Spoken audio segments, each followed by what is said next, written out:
C11 The school cafeteria. Ah! A blood-curdling scream echoed through the hallway, lingering in the air long after it was first heard. Ethan flicked his wrist, and the sharp blade of his knife slid out of Lola's chest, pulling with it a still-beating heart. Blood dripped from his fingers, staining the floor beneath him. Bulldozer stood nearby, his eyes locked on the heart, drool dripping uncontrollably from the corner of his mouth. Lola's body collapsed to the ground, her eyes wide open, frozen in terror. The fear and despair she felt in her final moments were still etched on her face. Her life was gone, and all the pleading and seduction she had tried earlier now seemed utterly ridiculous. Ethan glanced at the heart in his hand, his brow furrowing slightly. He clearly had no interest in this trophy. With a cold tone, he muttered, "Too messy." Without a second thought, he tossed the heart to Bulldozer. Bulldozer caught it eagerly, like he'd just been handed the most precious meal. He opened his mouth wide and swallowed the heart in one bite, chewing with satisfaction. The only surviving guy sat slumped on the floor, trembling uncontrollably. Tears and snot covered his face as he stared blankly ahead, completely broken by the carnage he had just witnessed. His mind was on the verge of collapse. A female zombie standing nearby noticed his sobbing and curled her lips into a twisted smile, letting out a low, eerie chuckle. Ha ha ha. She seemed to find the scene amusing, or maybe, in her own warped way, she was trying to comfort him, as if to say, "Don't cry, today's a good day." But her comfort was anything but gentle. With a slight movement of her hand, her sharp nails pierced the guy's neck, slicing through his artery with precision. His sobbing stopped instantly as blood gushed out, splattering the floor. The hallway fell into a deathly silence. That silence didn't last long, though. Soon, the sound of chewing and gnawing filled the empty corridor as several zombies gathered around, feasting on the fresh kill. Ethan stood off to the side, watching it all unfold with cold indifference. The thrill of the kill gave him a brief sense of satisfaction, but it wasn't enough. Not nearly enough. Suddenly, he remembered something: the school cafeteria. There might still be supplies there, especially in the freezer, where they stored a lot of fresh meat. Since he was already here, he figured he might as well raid the place. He waved his hand, signaling for Bulldozer and the other zombies to follow him. Leading the group, he walked out of the dorm building, across the abandoned schoolyard, and toward the cafeteria. As they approached, Ethan noticed that the number of zombies around the cafeteria had increased. Several of them were frantically pounding on the glass doors, as if something inside was drawing them in, making them desperate to get through. The glass was smeared with bloody handprints, creating a blurry, crimson mess.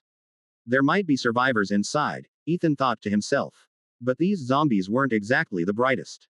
The glass doors opened outward, but they were all pushing inward, completely clueless about how to get in. Ethan found them annoying and gave Bulldozer a simple order: clear them out. With a low growl, Bulldozer charged forward like a beast. He grabbed one of the zombies and swung it hard against the wall. Smack! The zombie's body hit the wall with a sickening thud, practically turning into a pile of mush as it slid down, leaving a long streak of blood behind. The other zombies growled in response, but they were clearly afraid of Bulldozer. They backed off, not daring to get any closer. Bulldozer, despite his brute strength, wasn't much smarter than the average zombie. He also tried pushing the glass door, but he used too much force. With a loud crack, the entire door, frame and all, shattered into pieces. Ethan stepped into the cafeteria, the air thick with the stench of decay, making it almost unbearable to breathe. The hall was eerily quiet. A few zombie corpses lay scattered on the floor, their heads blown open. The blood had long since dried, leaving dark, crusty stains. It was clear that these zombies had been taken out by human survivors. Since the apocalypse had hit early in the morning, there hadn't been many people in the cafeteria, so it hadn't become a major gathering spot for the undead. But Ethan knew that if there were any survivors, they were probably hiding in the storage rooms. There was plenty of food in there, enough to keep them alive for a while. Ethan didn't hesitate. He headed straight for the storage room. Soon, he found himself in front of a heavy iron door. It was tightly shut. He gave it a push, but it didn't budge, it was locked up tight. Just then, he caught the faint sound of voices coming from behind the door. The conversation was hushed and frantic, clearly from people inside. Though the voices were quiet, Ethan's sharp hearing picked up every word. "Crap, I think there's a zombie outside. What do we do?" A woman's voice, trembling with fear. "Don't worry, I'll protect you," a man whispered, holding her close. Despite his reassurance, the woman's voice still shook. Shouldn't we try to run? HMPH. If you want to leave, go ahead. Staying here just wastes food, a middle-aged man in a chef's uniform snapped from across the room, his tone dripping with disdain. The man who had been comforting the woman frowned, clearly wanting to argue, but when he saw the sharp boning knife in the chef's hand, he thought better of it and stayed silent. There were 5 people hiding in the storage room. Besides the couple and the chef, there were 2 other young women. Fear was written all over their faces, especially after hearing the noises outside. One of the girls, strikingly beautiful, had her lips pressed tightly together. She was Nina, the warehouse manager who had worked with Ethan at the supermarket before. Nina came from a poor family and had been working part-time jobs to support her studies. After Ethan had fired her, she found work at the school cafeteria as a stockroom clerk. Despite her looks attracting plenty of admirers, Nina had always prided herself on being independent, never relying on anyone. The zombies, they can't get in, right?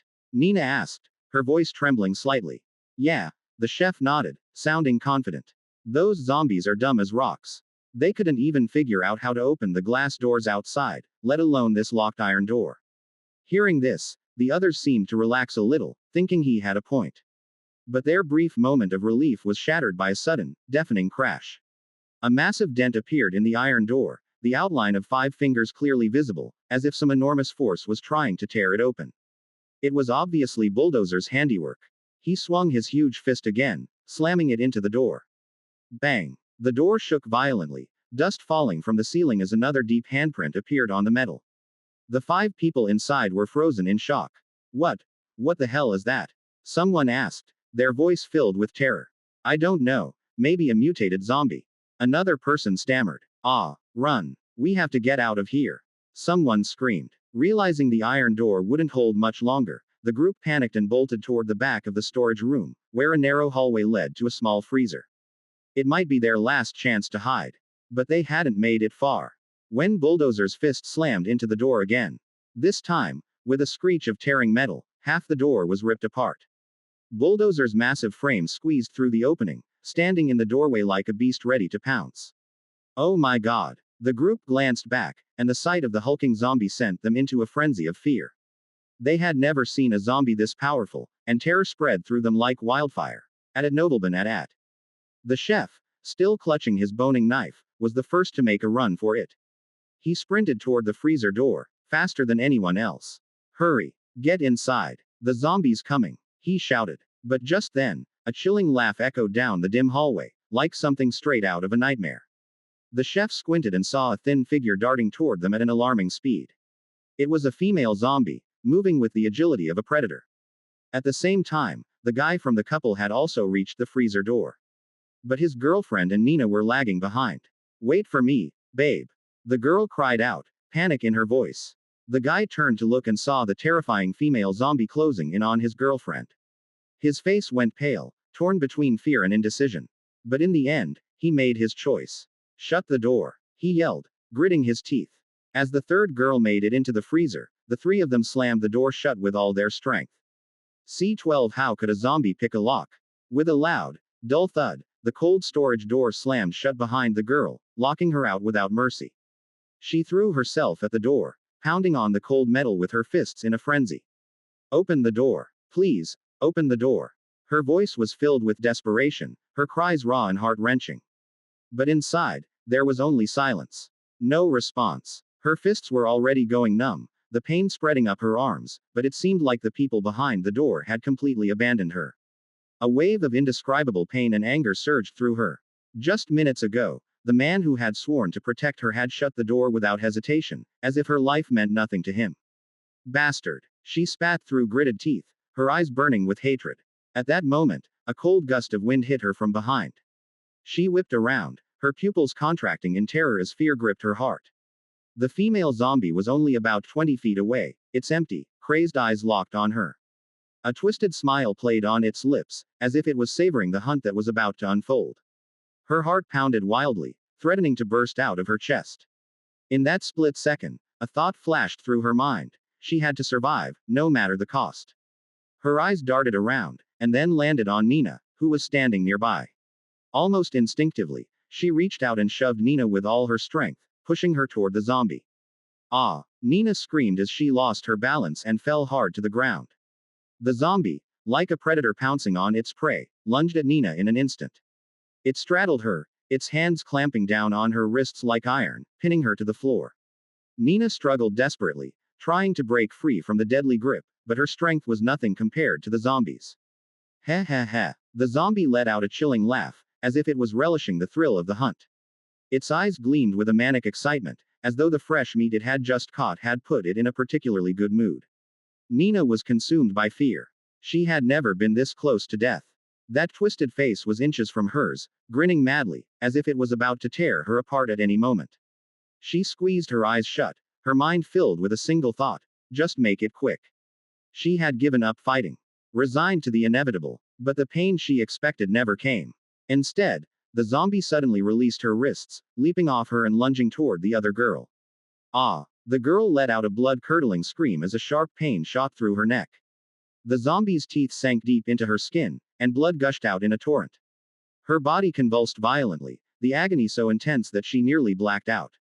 Her eyes were wide open, filled with despair and confusion. She couldn't understand why the zombie had spared Nina and chosen her instead. But there was no time to think. Her screams quickly faded, and her body went limp, drained of all life. Meanwhile, Nina still lay on the ground, her eyes tightly shut, her mind racing with questions. Why didn't she feel any pain? Was she already dead? Hesitantly, she opened her eyes. Her vision slowly cleared, and she saw a tall figure standing over her. It was a man, pale-skinned and strikingly handsome, looking down at her. Boss. Nina's eyes widened in shock. She recognized him. It was Ethan, her old boss from the supermarket where she used to work. She never imagined she'd see him again, especially not like this.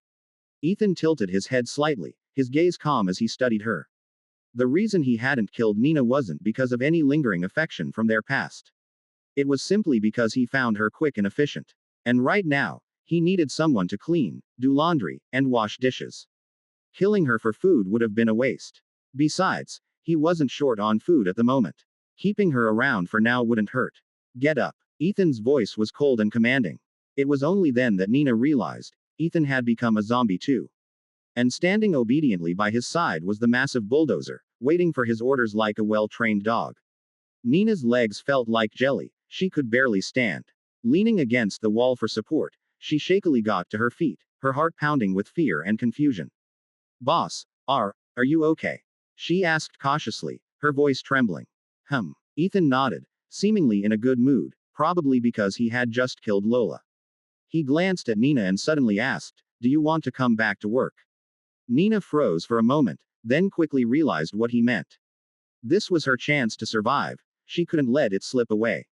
I do. Of course, I do. She nodded frantically, like a woodpecker. Her heart was racing, thudding so hard it felt like it might burst out of her chest. Ethan's question left her mind blank, but she knew she had no choice. Saying no meant death, and she wasn't ready to die. I'll do it, she blurted out, her voice shaky but resolute. Her eyes were filled with fear, but even more so with the will to live. Ethan gave a slight nod, unsurprised by her answer. Without another glance at her, he walked toward the cold storage door, with Bulldozer following closely behind, like a loyal hunting dog. Inside the cold storage, 3 people were pressed against the door, holding their breath, as if that could somehow keep the threat outside at bay. At Novelban at. Thud, thud, thud. The pounding on the door was deafening, each hit like a hammer striking their hearts. How is this zombie so strong? The boy's voice was filled with fear and unease. The chef gritted his teeth, trying to stay calm. Don't worry. This door is made of 2-inch thick stainless steel. Not even a truck could break through it, let alone a zombie. The boy nodded, looking slightly reassured, though his palms were still slick with cold sweat. Outside, Bulldozer continued to slam against the door with relentless force. The ground trembled slightly, and bits of ice fell from the walls. But the door didn't budge, and instead, Bulldozer's arms began to go numb from the effort. Rog. Bulldozer let out a furious roar, his eyes wild with rage. No matter how powerful his fists were, he couldn't break through the solid door. Ethan stood by, watching coldly. He knew that while Bulldozer was strong, brute force alone wouldn't open this door. Just as he was about to step in, Nina suddenly moved forward, a determined look flashing in her eyes. Boss, I have the key to the cold storage. Her voice was calm, but there was an unmistakable resolve behind it. Ethan raised an eyebrow, a hint of a satisfied smile appearing on his face. Good, he said, his tone carrying a trace of approval. Nina quickly went to the adjacent room, grabbed the key hanging on the wall, and handed it to Ethan with both hands. She knew this might be her only chance, the only way to prove her worth. Ethan took the key and motioned for Bulldozer to step back. Though confused, Bulldozer obeyed, standing aside with a flicker of frustrated anger in his eyes. Inside the cold storage, the three people heard the pounding on the door suddenly stop, and they breathed a collective sigh of relief. I told you, there's no way that zombie could get in, the chef said smugly, as if the fear from moments ago had never existed. The boy nodded, his tension easing slightly. Just wait a little longer. The zombie should leave soon. But just as they thought the danger had passed, a faint click came from the door's lock. What's happening? The chef's face turned pale, his eyes wide with disbelief and terror. The boy's face drained of color as well, his voice trembling. No way. How could a zombie pick a lock? The girl had already started crying, her body shaking uncontrollably as tears blurred her vision. We're done for. We're done for. As the lock turned, the sounds outside became clearer. Their hearts seemed to stop. They knew the door was about to open. Quick. Block the door with something. The chef shouted, his voice filled with desperation. They scrambled to pile whatever they could find in front of the door, trying to hold off the inevitable. But deep down, they knew it was a futile effort. Just as the lock clicked open, Bulldozer slammed into the door with all his might. With a thunderous crash, the cold storage door was flung open. Everything they had stacked in front of the door was sent flying, scattering across the floor. The cold air from the storage rushed out, and a massive figure loomed in the doorway. It carried the unmistakable stench of death. C-13 dinner. The massive figure of Bulldozer flashed by, and a young man stood at the entrance. He was dressed in a clean white shirt, looking so neat it was as if he had just walked out of a formal event. His face carried a hint of cold indifference. The three people inside stared at him, frozen in terror, unable to speak. Is he even human? Or a ghost? Behind him stood Bulldozer and the female zombie, their menacing presence so intense it felt like the air around them had thickened, suffocating the three trapped inside the cold storage. As their eyes swept over these terrifying figures, they suddenly recognized a familiar face. Nina. You're still alive? The chef asked in disbelief. Nina looked at them coldly, her face showing a trace of anger. Yeah, surprised. Her voice was filled with resentment. These three had locked her outside, leaving her to almost die. If Ethan hadn't shown up in time, she would have been zombie food by now.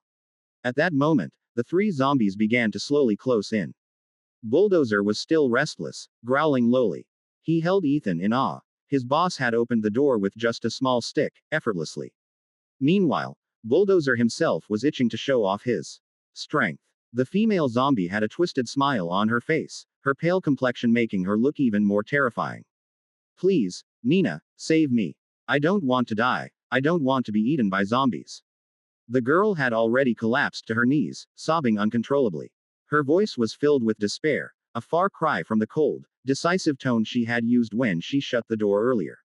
Nina looked at her and shook her head. It's not up to me whether you live or die.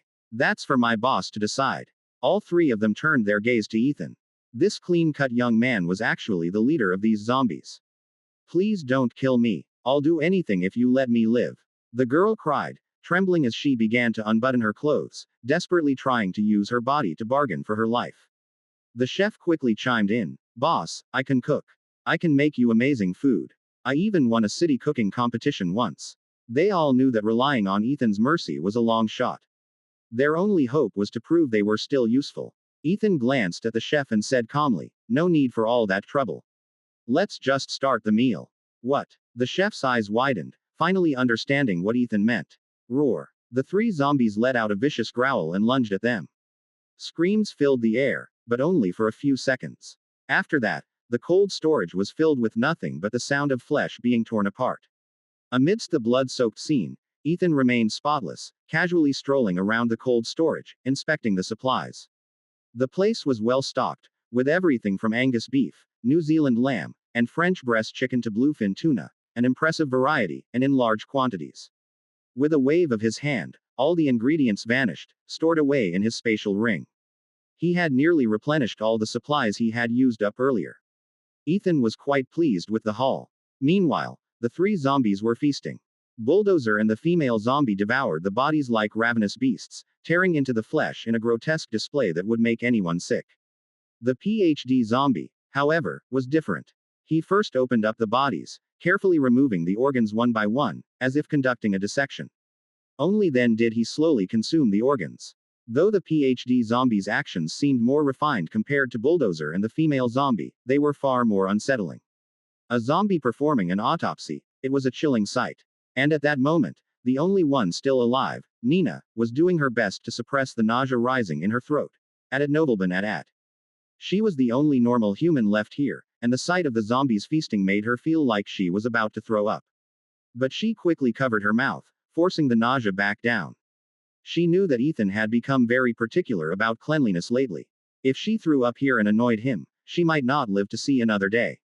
Ethan swiftly stored all the supplies from the cold storage into his spatial ring, not just the fresh meat, but also the rice, flour, oil, and other essentials from the storeroom. In addition, there was a small convenience store next to the cafeteria. The beer, cigarettes, sunflower seeds, drinks, bottled water, soda, sausages, and various snacks were all swept into his ring as well. These supplies had become rare commodities in the outside world. Nowadays, people would fight to the death over a loaf of bread. Ethan knew that stockpiling these resources would come in handy one day. Once everything was taken care of, the three zombie underlings finished their dinner. They circled around Nina, with the female zombie even patting her on the head from time to time, as if teasing a small pet. Nina curled up into a ball, trembling all over, her face pale. She had never imagined that one day she would be surrounded by zombies, treated like a plaything. "Let's go," Ethan commanded. The female zombie gave Nina's head one last pat before reluctantly turning to leave. Nina was nearly scared out of her mind. She couldn't fathom that her future would involve living alongside these zombies. Her heart was filled with fear and unease. "Boss, you're not going to kill me, right?" she asked cautiously. Ethan nodded, feeling in a good mood today. He decided to mess with her a little. "Did you forget? I used to run a farm." Huh? Nina looked confused, not understanding what he meant. Was he treating her like livestock? They left the campus, with Nina volunteering to be the driver. She drove the truck, carrying Ethan and his zombie underlings away. She knew that the only way to avoid being killed was to prove her usefulness. Nina had driven trucks before when she worked at a supermarket, so she was familiar with this vehicle. She drove carefully, trying to keep the ride as smooth as possible. In the back, Bulldozer seemed satisfied with her driving skills, giving her an imaginary 5-star review. The streets were still a mess, with scattered zombies wandering around, but they posed no threat to the truck. However, as they approached an intersection, they saw a heavy truck parked ahead. Inside were two middle-aged men, both looking gaunt and starving. One of them, a bearded man, held half a cigarette in his hand, sniffing it repeatedly but too reluctant to light it. "Damn it. Didn't Tony go out to find supplies? Why isn't he back yet?" The bearded man grumbled. "He's probably been eaten by zombies. No word for this long. He's definitely done for," the skinny man next to him said coldly. The bearded man shook his head. "No way. Jake said he got through to Tony's phone, but no one answered. I bet the bastard ditched his wife and ran off. Forget about him. We need to figure out how to get some food. I'm starving," the skinny man said, frowning. The bearded man kept sniffing his cigarette and sighed. "Where are we supposed to find food? Everything's been looted already." Wait. Just as they were talking, they heard the sound of an engine in the distance. Looking in the direction of the noise, they saw a truck slowly approaching from a side road. C-14 cigarettes. The two middle-aged men were clearly seasoned veterans, the kind who could tell just from the tire pressure and the way the truck moved that it was carrying a heavy load, clearly packed with supplies. Well, looks like dinner just delivered itself," the skinny man said, a glint of greed flashing in his eyes. The bearded man with a scruffy face licked his cracked lips, his gaze tinged with anticipation. "Let's hope there's some cigarettes in there." As the truck drew closer, they got a better look, and what they saw made their eyes light up. Sitting in the driver's seat was a young, beautiful woman. "Ha, looks like today's our lucky day," the skinny man said with a sinister grin. Without hesitation, He started up their massive truck, slammed on the gas, and swerved into the middle of the road, completely blocking the smaller truck's path. Screech. Nina's heart jumped as the truck suddenly barreled into her path. She slammed on the brakes, the screech of tires echoing down the empty street. The truck skidded to a halt, leaving a long black streak on the asphalt. When it finally stopped, it was less than 2 feet away from the massive truck blocking the road. That was close. Nina exhaled, patting her chest as she tried to calm her racing heart. But the sudden stop had consequences. The jolt sent Bulldozer, who was in the back of the truck, slamming into the wall of the cargo hold with a loud thud. Bulldozer, who had been relatively satisfied with Nina's driving up until now, immediately changed his mind. In his head, her 5-star rating just dropped to a solid 1 star. Ethan, on the other hand, remained unnervingly calm. Leaning back in his seat, he glanced out the window with a detached expression, as if he'd seen this coming from a mile away. Sure enough, 2 men jumped down from the massive truck. Their arms were wrapped in duct tape and newspaper, and they were holding steel pipes stained with dried blood. Their faces were twisted into malicious grins. "Get out of the truck, both of you." The bearded man barked, his voice dripping with menace. "At a nobleman at." Nina's eyes darted between the 2 men, and in an instant, she understood their intentions. In this post-apocalyptic world, cannibalism wasn't exactly unheard of. People would do anything to survive, no matter how depraved. "What do we do, boss?" she asked, her voice trembling as she turned to Ethan. Ethan didn't answer right away. His gaze swept over the 2 men, his brow furrowing slightly. Their makeshift armor and weapons reminded him of Tony, the guy who'd trashed his supermarket a while back. These 2 were probably part of the same gang. He glanced toward a nearby construction site in the distance, and a faint smirk tugged at the corner of his lips. "Let them handle it," he said casually, clearly unimpressed by the 2 men. The 2 middle-aged men, oblivious to the danger they were walking into, were too busy eyeing the truck like it was a jackpot. Their smug grins grew wider as they approached. "Hey there, sweetheart, don't be scared. I'll make sure to take good care of you," the skinny man sneered, his tone dripping with malice as he leered at Nina. But inside the truck's cargo hold, something stirred. A female zombie slowly lifted her head. Her stiff neck creaked as she turned toward the sound, her lifeless eyes suddenly gleaming with excitement. "Sweetheart," she muttered, her voice low and raspy, as if she were trying to remember something. "Take care of me." The words triggered a faint, fragmented memory in her decaying mind. She longed for warmth. She longed to be taken care of. Without hesitation, she shoved the cargo door open and leapt out of the truck. The skinny man, who had just raised his steel pipe to smash the truck's window, froze in surprise when the door swung open on its own. For a moment, he was stunned. Then his grin grew even wider, his expression turning even more vile. "Well, aren't you eager? If you behave, maybe I'll let you live." "Behave." A strange, eerie laugh suddenly echoed in his ears. The skinny man's grin froze. Slowly, he turned his head, and found himself face to face with a pale, twisted figure. Her face was gaunt, her skin stretched tight over her bones, and her lips were curled into a grotesque smile. "Take care," the zombie rasped, her voice low and guttural, sending chills down his spine. Before he could react, she moved. In a blur of motion, she lunged at him with inhuman speed, her figure almost a shadow as she closed the distance in an instant. "Holy shish." The skinny man barely had time to curse before she tackled him to the ground. The force of the impact sent him skidding across the pavement, his body dragging for nearly 10 feet. "Help me, damn it." The skinny man screamed, thrashing wildly as he called out to the bearded man. But the bearded man didn't even glance his way. His attention was entirely fixated on the back of the truck, his eyes gleaming with greed. "Cigarettes. I need cigarettes. Let me find some first," he muttered to himself, quickening his pace toward the truck's rear. "You. Ah." The skinny man's scream was abruptly cut off. The female zombie had sunk her teeth deep into his neck, blood spurting out in a gruesome arc. In that moment, he finally understood what it meant to be taken care of. The bearded man remained oblivious to his companion's fate. He eagerly yanked open the truck's rear doors, his mind filled with fantasies of cigarettes, booze, and food piled high inside. What greeted him, however, were 2 undead faces. Their eyes were hollow and cold, their mouths smeared with dried blood.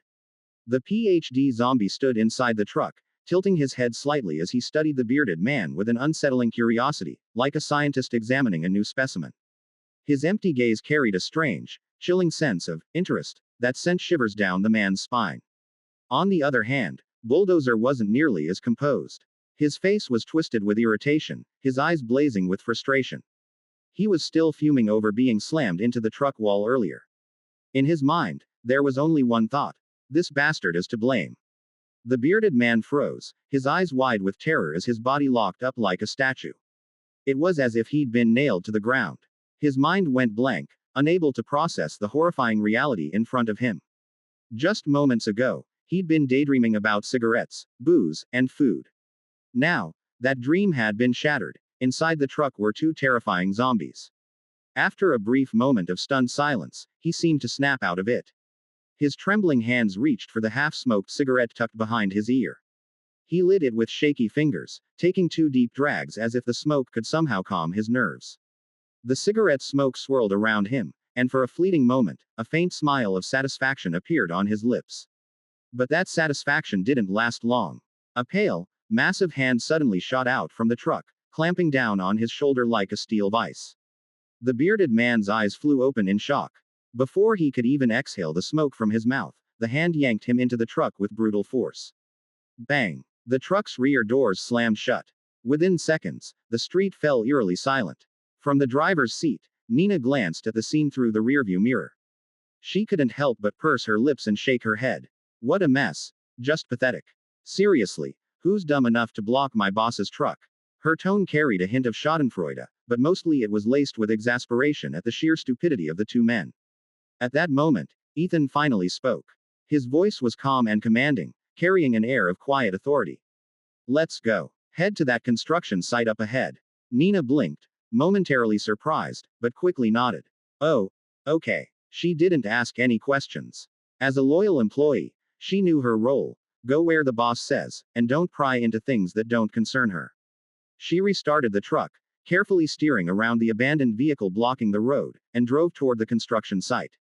The construction site was surrounded by blue corrugated metal fencing, though the main gate had long since collapsed, leaving the area looking desolate and abandoned. The ground was littered with mangled zombie corpses, their limbs twisted and broken, with bloodstains splattered across the dirt in a grotesque display. The truck followed a set of tire tracks etched into the ground, leading deeper into the site. Nina gripped the steering wheel tightly, her brows furrowing as she surveyed the scene. This place doesn't feel right, she muttered under her breath. Ethan didn't respond. His cold gaze swept across the area, his mind working quickly. It was clear that this construction site had once been a survivor stronghold, and a sizable one at that. The gang that had attacked his supermarket, Tony and the two men from earlier, were almost certainly from here. There won't be a third time. Ethan's lips curled into a faint, icy smirk. He had already made up his mind. This stronghold needed to be wiped out completely. He couldn't afford to let them keep harassing him. As soon as the truck came to a stop, the 3 zombies in the back wasted no time. They leapt out with startling agility, their movements quick and precise. Their faces were alight with a strange, almost gleeful excitement, as if they could already sense the presence of prey nearby. Following the boss was the best decision I ever made, Bulldozer muttered, licking his lips as his eyes gleamed with bloodlust. He was practically salivating at the thought of fresh meat. Every time we find something good to eat. The PhD zombie, in contrast, remained calm and composed. He stood still, his gaze sweeping over the surroundings as if he were analyzing the environment. A faint, enigmatic smile tugged at the corners of his mouth. The construction site was deathly silent, the air thick with the stench of decay. The ground was strewn with the remains of zombies that had been beaten to death, their bodies crushed and broken. It was clear that the survivors here had been well organized and capable, having cleared out the immediate threats in the area. Ahead of the truck loomed an unfinished building, its gray concrete walls riddled with cracks. The skeletal structure of the building gave it a bleak, desolate appearance. But in one corner of the site stood something unusual. It was a 3-story structure made entirely of reinforced concrete. The walls were thick and impenetrable, with no windows to speak of. Even the entrance was sealed with a heavy stainless steel door, devoid of any glass. The only openings were a few fist-sized ventilation holes, giving the building an ominously fortified look. Nina stared at the structure, muttering under her breath, "This place looks like a fortress." Ethan nodded slightly, his eyes narrowing as a cold glint flashed across them. Clearly, this building had been deliberately constructed as a defense against zombies. C-15 they're really digging their way in. With the zombies' innate sharp senses, Ethan had already picked up on the commotion inside the building. Faintly, he could also smell a strong scent of blood, as if something unusual had happened in there. His 3 zombie underlings clearly sensed the presence of prey as well. A gleam of excitement flashed in their eyes, like starving predators catching the scent of fresh blood. Without needing a signal, they all bolted toward the fortress-like building, their movements swift and feral. Inside that building, a group of survivors had indeed gathered. There were about a dozen of them, including a few construction workers, some streetwise thugs, and the construction site's developer, Warren Whitaker. Warren Whitaker wasn't just anyone to Ethan. He was an old acquaintance. Not only had Warren once bought out Ethan's farm, but he'd also loaned Ethan money before the apocalypse, a debt that had since become a thorn in Ethan's side. When the apocalypse broke out, Warren had been inspecting the construction site with his crew. After realizing zombies were attacking, he quickly organized his men and used steel and concrete to build a sturdy fortress.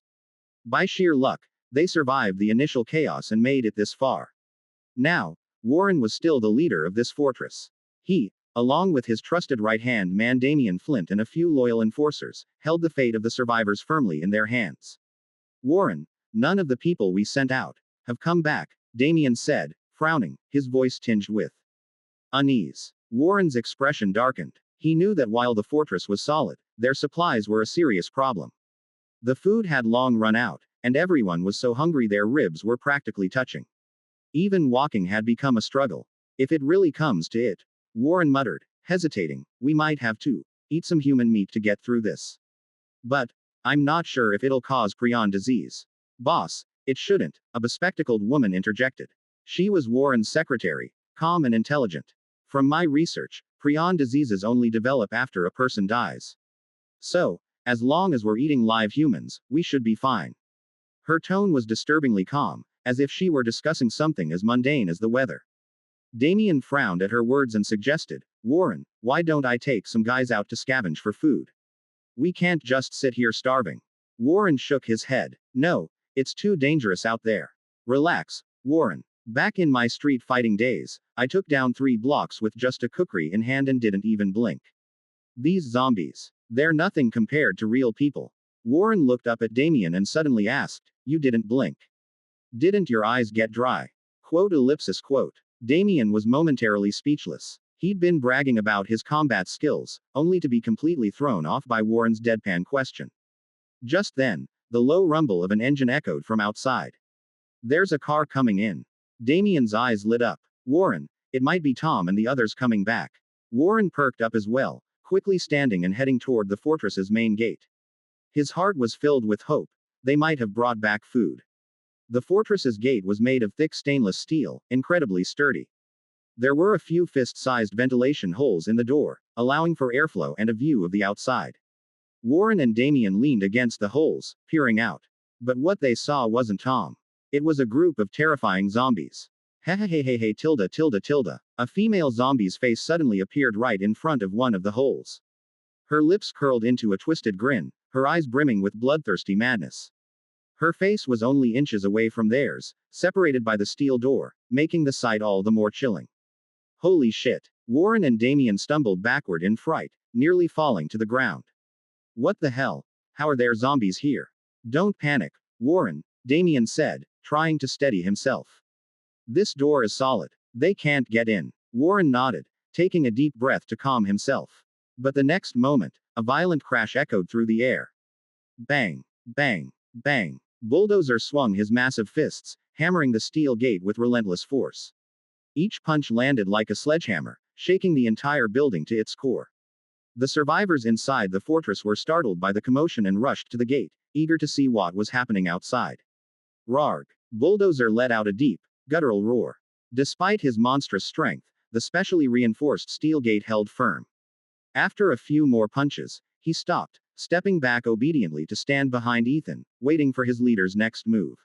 He glanced at Ethan expectantly, as if hoping he'd pull out that mysterious, little stick, again to open the door. As this zombie, mutated or something? Warren's voice trembled. How can it be this strong? Relax, Damian waved dismissively. Even if it were a dinosaur, it wouldn't get through this door. Unless, of course, the zombies suddenly learn how to operate a bulldozer and dig their way in. Warren nodded, feeling slightly reassured. He leaned back toward the ventilation hole, peering outside to get a better look. This time, he saw a young man. The man stood silently outside, his gaze cold and piercing, flanked by 3 eerie-looking zombies. As that, Ethan. Warren squinted through the hole, his eyes narrowing as he recognized the figure standing outside. Even though Ethan had clearly turned into a zombie, Warren would never forget that face. A wave of complicated emotions surged through him. This was the same guy who had sold him a farm before the apocalypse and borrowed $80 million in loans.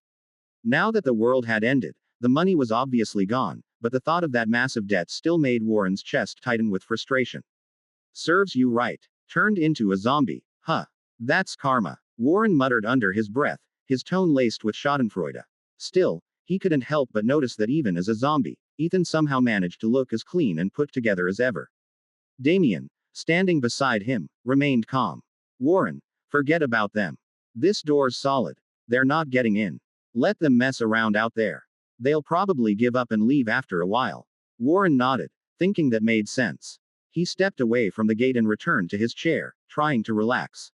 But outside, Ethan showed no intention of leaving. He stood motionless in front of the building, his icy gaze fixed on it like a predator sizing up its prey. The steel gate, though sturdy, was nothing to him now. With his current strength, a single punch would be enough to blow a hole clean through it. But Ethan didn't plan to do that. The reason was simple. He didn't want to get his clothes dirty. Instead, he raised his hand and gave a small wave. In the next moment, a faint glimmer of light flashed, and from his spatial storage ring emerged a massive metal machine. It was an excavator. Ethan had brought it from his farm before the apocalypse. He'd thought it would be useless in this new world, but it turned out to be just what he needed today. Vroom. The engine roared to life, the deafening sound echoing through the air. Ethan climbed into the driver's seat, calmly operating the steel beast as it rumbled toward the fortress. The fortress's reinforced concrete walls were tough, but Ethan didn't plan to destroy them outright. His goal was to dig a tunnel beneath the building and enter from below. Inside the fortress, Warren and the others quickly noticed the noise outside. What's that sound? Warren frowned, standing up and walking back to the gate with Damien. They peered through the ventilation holes again, only to see a massive excavator slowly approaching. What the? Everyone froze. An excavator. Warren's mind struggled to process what he was seeing. The idea that zombies could operate heavy machinery was beyond his comprehension. Damien's expression was even more priceless. He had just joked about zombies needing a bulldozer to break in, and now, right before his eyes, was a zombie driving an excavator. Are these zombies graduates from UTI? He muttered, utterly dumbfounded. Under Ethan's control, the excavator's massive bucket began digging into the ground. Each swing of the steel bucket tore up huge chunks of earth. Before long, a large pit had formed in front of the fortress gate. Inside the fortress, the ground began to crack. In some places, it even started to collapse, allowing sunlight to stream in through the gaps. The survivors inside grew increasingly uneasy. They're really digging their way in. Warren's face turned pale. At Nobleman at. He never imagined that the fortress he had painstakingly built would be breached by a single excavator. Grab your weapons. Get ready to fight. Damien whipped around and shouted at the people behind him. The survivors inside the fortress sprang into action. Construction workers, street thugs, even Warren's secretary, all of them grabbed whatever they could use as a weapon. Someone picked up a steel pipe. Another pulled out a machete. One person even hefted a double-barreled shotgun. And then there was the most over-the-top of them all. Someone dragged out a chainsaw, revving it up with a loud whir. Their weapons might have been a chaotic mix, but their sheer numbers and determination made for an intimidating sight. Yeah, let's take them on. C-16. It was too late. The ground near the entrance was quickly broken through. Roar. Bulldozer let out a deep, guttural growl and was the first to charge in. At Nobleman at. He grabbed a chunk of granite from the ground and hurled it into the crowd with terrifying force. The massive rock crashed down with a dull thud, instantly taking out 2 survivors. Blood splattered everywhere. Hey. The female zombie following close behind let out a chilling, eerie laugh. One of the survivors seized the moment, swinging a machete straight at her head. But her speed was unbelievable. With a swift motion, she raised her hand, her razor-sharp claws slashing through the man's forearm in an instant. Ah! His agonized scream echoed through the room. The excruciating pain caused him to drop the machete, which clattered to the floor. The female zombie caught the blade effortlessly, her lips curling into a sinister smile. In the next moment, she swung the machete down with precision, slicing clean through the man's neck. Blood sprayed everywhere, painting the scene in horror. Holy shit! That zombie knows how to use a weapon. This is insane. This doesn't make any sense. What do? We don't stand a chance against them. The survivors, morale shattered in an instant. And then, things got even worse. A crossbow bolt suddenly flew in from a distance, piercing straight through another survivor's skull. Everyone turned to look, only to see the PhD zombie calmly reloading another bolt into his crossbow. This is a massacre. The survivors completely broke down, dropping their weapons and scattering in all directions. By the time Ethan stepped into the fortress, the battle was already over. Corpses littered the ground, and the air was thick with the stench of blood. The entire fortress looked like a slaughterhouse. Ethan walked in slowly, his steps steady and deliberate. Behind him, 3 subordinate zombies followed in perfect formation, moving with the precision of a well-trained squad. Before long, they reached a room. In the center of the room was a pile of extinguished ashes from a fire, surrounded by scattered bones. The bones bore unmistakable human teeth marks. Ethan's gaze swept over the scene, and he immediately understood what had happened here. From the corner of the room came the faint sound of labored breathing. Following the sound, Ethan walked over and found a woman lying on the ground. Her legs had been sawed off, the stumps crudely wrapped with strips of cloth and rubber bands to stem the bleeding. Her face was pale, her breathing shallow, as if she could die at any moment. When she saw Ethan and his zombie subordinates, there wasn't a trace of fear in her eyes. Instead, there was a flicker of relief. Ethan understood her expression immediately. She was begging him to end her suffering. Bulldozer stepped forward and granted her wish without hesitation. In the fortress's final room, Warren and Damien were huddled together, trembling. Warren, what do we do? They're going to break in any second. Damien's voice was filled with despair. Warren took a deep breath, trying to steady himself. These zombies clearly still have human intelligence. Maybe we can negotiate with them. Negotiate. Damien froze for a moment, then quickly nodded in agreement. Yes, if we can negotiate, we might still have a chance to survive. Warren continued, besides, I knew Ethan before all of this. Maybe he'll spare us for old time's sake. A glimmer of hope reignited in Damien's eyes. Warren, you're incredible. Not even the apocalypse can stop you from working your connections. Just as Damien finished speaking, Ethan's figure appeared at the far end of the hallway. His footsteps were steady and deliberate, echoing through the silent corridor like the ticking of a countdown to death. Behind him, the 3 zombie subordinates followed in perfect synchronization, exuding an oppressive, suffocating aura. Gulp. Warren's throat tightened as he swallowed hard. His lips were cracked, cold sweat dripped from his forehead, and his heart pounded so fast it felt like it might burst out of his chest. Wait, Ethan. Don't kill me. You remember me, right? It's me, Warren. He practically shouted, his voice trembling as he tried to mask his fear. With 30 feet still between them, he couldn't wait any longer to beg for his life. Ethan stopped in his tracks, his gaze landing on Warren. His eyes were cold and empty, as if he were examining something utterly insignificant. After a moment, he gave a slight nod, clearly recognizing the familiar face. Oh, Ethan's response was chilling in its simplicity. His tone was flat, devoid of any emotion. The 3 zombies behind him didn't immediately attack, which sparked a glimmer of hope in Warren's heart. A strained smile crept onto his face, as if he'd just grabbed onto a lifeline. Ethan, you remember, don't you? I bought your farm back then, and I even lent you a lot of money. We've got history, man. Warren forced a smile, desperately trying to appeal to their past relationship. Ethan frowned slightly, as if he were considering something. After a brief pause, a cold smirk tugged at the corner of his lips. His voice carried a hint of mockery. So, you're my creditor, huh? He paused, his tone suddenly turning icy. Then I have even more reason to kill you. Warren's face instantly turned ashen, his body stiffening as if he'd been struck by lightning. Wait, Ethan. That's not what I meant. But it was too late. The 3 zombies behind Ethan lunged forward with terrifying speed and ferocity. Their claws tore into Warren and Damien's bodies, ripping them apart in a brutal frenzy. Blood sprayed across the walls, and their screams were cut short almost instantly. The two didn't even have time to struggle before they were devoured. The fortress fell silent. There were no survivors. Ethan scanned the area, methodically gathering any useful supplies from the fortress. His movements were calm and unhurried, as if the massacre moments ago had been nothing more than routine. Once he was done, he left the blood-soaked ruins with his 3 zombie subordinates in tow. Nina was sitting in the cab of a box truck, waiting nervously. Her hands gripped the steering wheel tightly, her knuckles white. Even from inside the truck, she could hear the screams and desperate cries coming from the fortress. The thick metal walls couldn't block out the horror, and her imagination filled in the rest. She pictured the scene inside, something far worse than the slaughter she'd witnessed back at the school. When Ethan finally emerged in front of the truck, his white shirt was still spotless, not a single trace of blood on him. It was as if nothing had happened. He opened the door and climbed into the passenger seat. Where to next, boss? Nina asked cautiously, her voice trembling slightly. Home, Ethan replied curtly, his tone unnervingly calm. The box truck rumbled to life, pulling away from the fortress and heading toward Ethan's residence. Nina was assigned to live in the house next to Ethan's. From that day on, her life changed completely.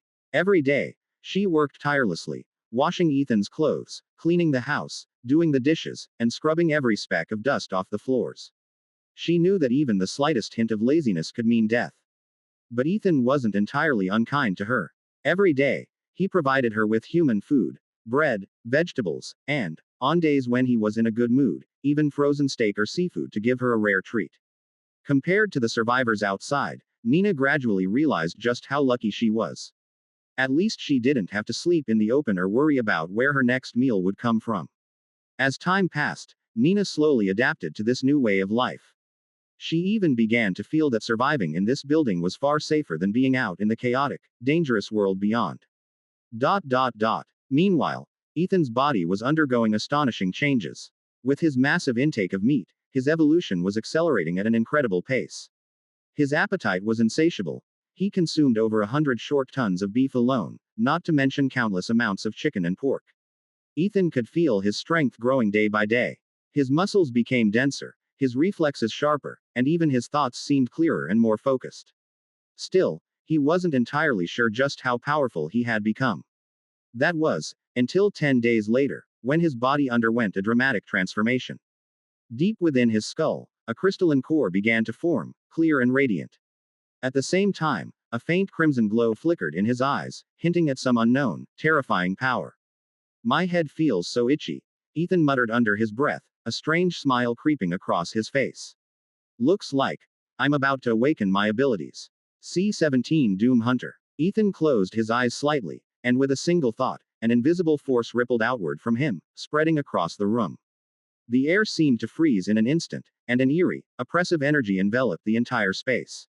This was Ethan's newly awakened ability, Domain of the Dead. The range of the domain was only about 30 feet for now, but even at this limited scale, its power was staggering. At that moment, Nina, who had been quietly scrubbing the floor nearby, was unintentionally caught within its reach. Her body froze abruptly, as if an invisible hand had pinned her down, rendering her completely immobile. A wave of terror surged through her, crashing over her like a suffocating tide. Her legs began to tremble uncontrollably, and the cloth she had been holding slipped from her fingers, falling limply to the floor. In her mind, horrifying visions of mountains of corpses and rivers of blood began to surface. The air was filled with the echoes of anguished screams, as if she had been plunged into the depths of hell itself. The suppressive power of the domain of the dead on humans was overwhelming. What's happening? Nina's voice trembled, barely audible. She struggled to move her eyes, desperately searching for an explanation, only to realize that Ethan, who had been sitting on the couch watching TV just moments ago, had vanished without a trace. Where was her boss? In truth, Ethan hadn't gone anywhere. His domain granted him another ability, invisibility. Within the domain, he could completely erase his presence from sight, as though he had never existed. But that wasn't all. In Ethan's perception, the world around him had transformed. The once solid walls now appeared translucent, rippling like the surface of water. He raised a hand and tentatively reached out to touch the wall. His palm passed through it effortlessly, as if it wasn't even there. A faint smile tugged at his lips. Taking a step forward, he walked straight through the wall, emerging from the living room into the kitchen in an instant. To anyone else, it was as if he had simply disappeared into thin air.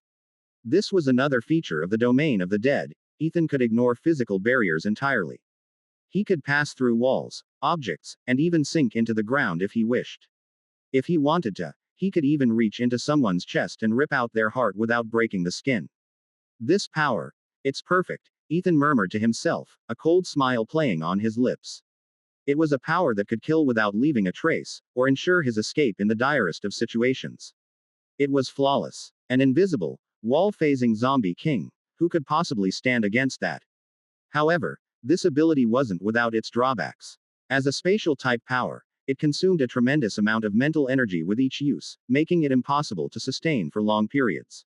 By the time Ethan phased back into the living room from the kitchen, the domain's range had begun to shrink. Nina, now free from its oppressive grip, collapsed to the floor.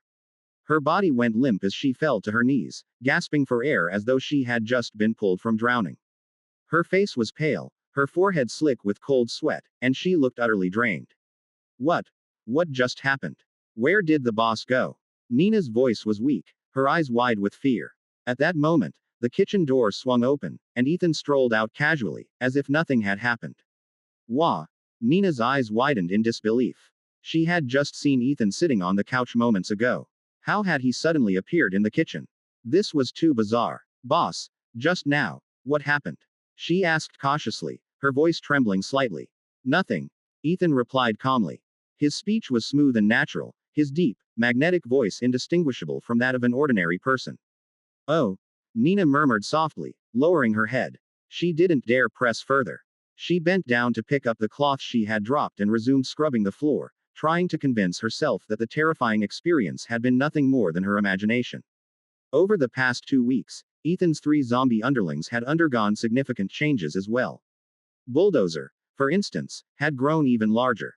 His height now exceeded 7 feet, and his muscles bulged like steel cables, making him look like a walking fortress. His appearance was increasingly reminiscent of a scaled-down version of the Hulk, and his sheer strength was enough to make anyone think twice about crossing him. The female zombie, on the other hand, was terrifyingly fast. Ethan had personally witnessed her during a hunt, darting toward her prey like a gust of wind. Her hands transformed into razor-sharp bone claws, slashing through the air with afterimages as she tore her target open in an instant. Her movements reminded Ethan of X-23 from the X-Men movies, so he decided to give her a fitting name, Laura. As for the PhD zombie, he was even stranger. Not only was he obsessed with dissecting humans, but he had also started experimenting on other zombies. He would often capture one, slice open its stomach, or dismember it into various parts, which he then arranged across the floor in grotesque displays. The sight was enough to churn anyone's stomach. Interestingly, Ethan's 3 zombie underlings had recently recruited a new batch of followers. Each of them already possessed the qualities of a zombie leader, capable of commanding ordinary zombies. These new recruits had mostly gathered around the building, forming a growing force that couldn't be ignored.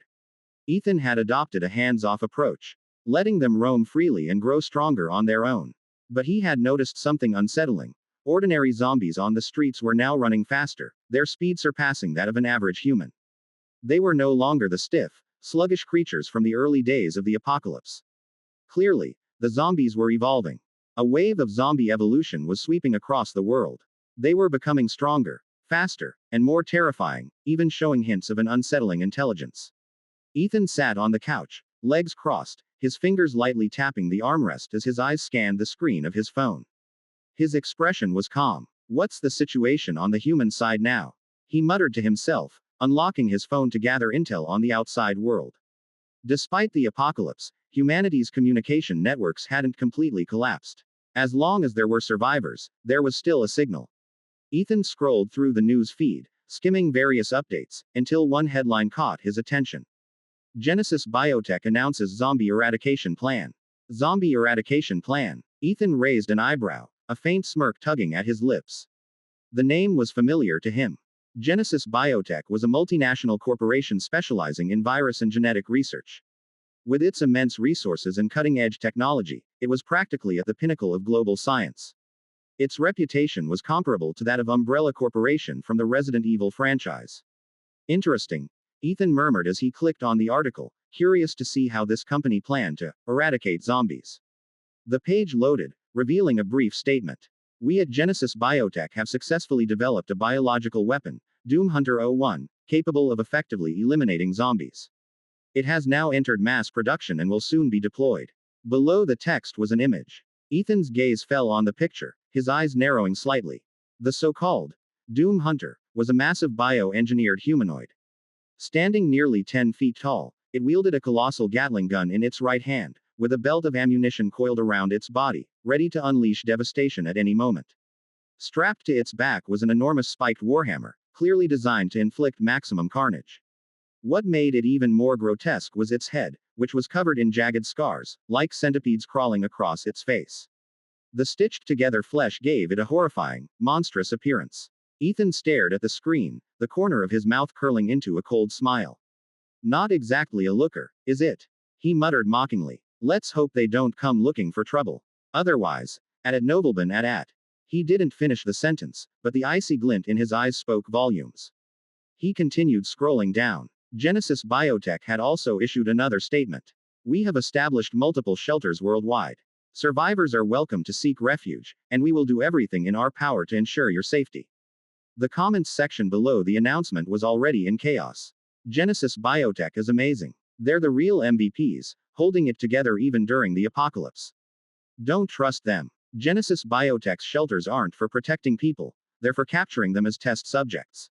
Is it possible that Doom Hunter 01 was made from live humans? Exactly. Everyone, stay away from Genesis Biotech's shelters. The government-run ones are way safer. Quote. The comments were a chaotic mix of praise and suspicion. Ethan glanced at the comments and quickly lost interest. He had no concern for shelters, whether they were run by Genesis Biotech or the government. None of it had anything to do with him. But the next piece of news made him pause. It was an announcement from an official shelter. Recent tests show that some humans are beginning to evolve. Data indicates that certain individuals can now run 100 meters in 6 seconds and deliver punches with a force of 2,000 pounds. Experts believe this newfound strength may be linked to the growth of a neurocore in the brain. Ethan's eyes narrowed slightly as he continued reading. If you feel an itching sensation in your head, it could be an early sign of evolution. As the neurocore develops, it will gradually condense into a crystal core. Once fully formed, individuals may awaken special abilities. Humans are evolving too, Ethan murmured, a flicker of complex emotion crossing his face. According to the announcement, human evolution was a gradual process. From the formation of the neurocore, to the crystallization into a crystal core, and finally to the awakening of abilities, each step required time and specific conditions. No one could gain extraordinary powers overnight. But Ethan knew he was already far ahead of everyone else. An itchy head, the sign of evolution, he chuckled softly, raising a hand to touch his forehead. 10 days ago, deep within his skull, his own crystal core had already formed, granting him the domain of the dead. And none of it would have been possible without his relentless consumption of flesh and blood. It was this insatiable hunger that had propelled his evolution far beyond that of other potential awakeners. Looks like I'm the first to awaken an ability. Ethan leaned back on the couch, a cold smile curling at the corners of his lips. But now, I'm curious what an awakened human might taste like. C18, you've gotta make me feel good first. Maybe I should find a couple of awakeners to see how they taste. Ethan leaned casually against the doorframe, a sly, knowing smile playing on his lips. His fingers tapped lightly on the wooden panel as he mulled over his newly awakened ability, Domain of the Dead, and just how much destruction it could unleash. Wonder which lucky soul will cross my path today, he murmured to himself before pushing the door open and stepping outside. Outside the building, the air was thick with the stench of rot and the metallic tang of blood. The streets were a wasteland of crumbling buildings and scattered debris, a grim testament to the apocalypse. The zombies wandering aimlessly froze the moment they saw Ethan. Their heads bowed low, as if compelled by some primal instinct to submit to his presence. The king of the dead had arrived, and his subjects, millions of them, knelt in silent reverence. Ethan's 3 subordinates weren't around. He'd sent them off on separate missions. Not that he needed them today. Today, he wanted to act alone. To test his new power. With no particular destination in mind, he decided to walk.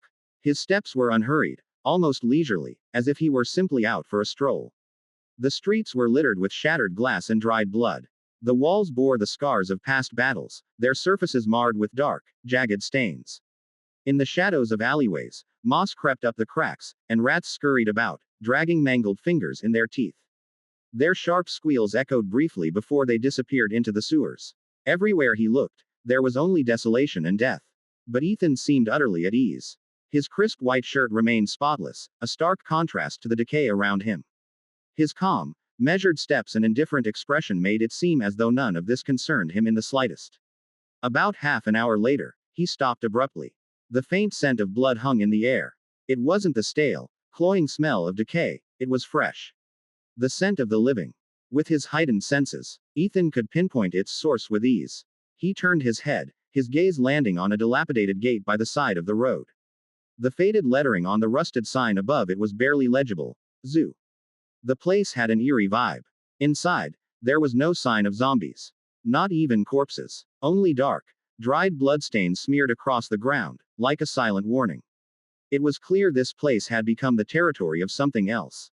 Something unknown. Keep out. For most people, this would have been a death trap.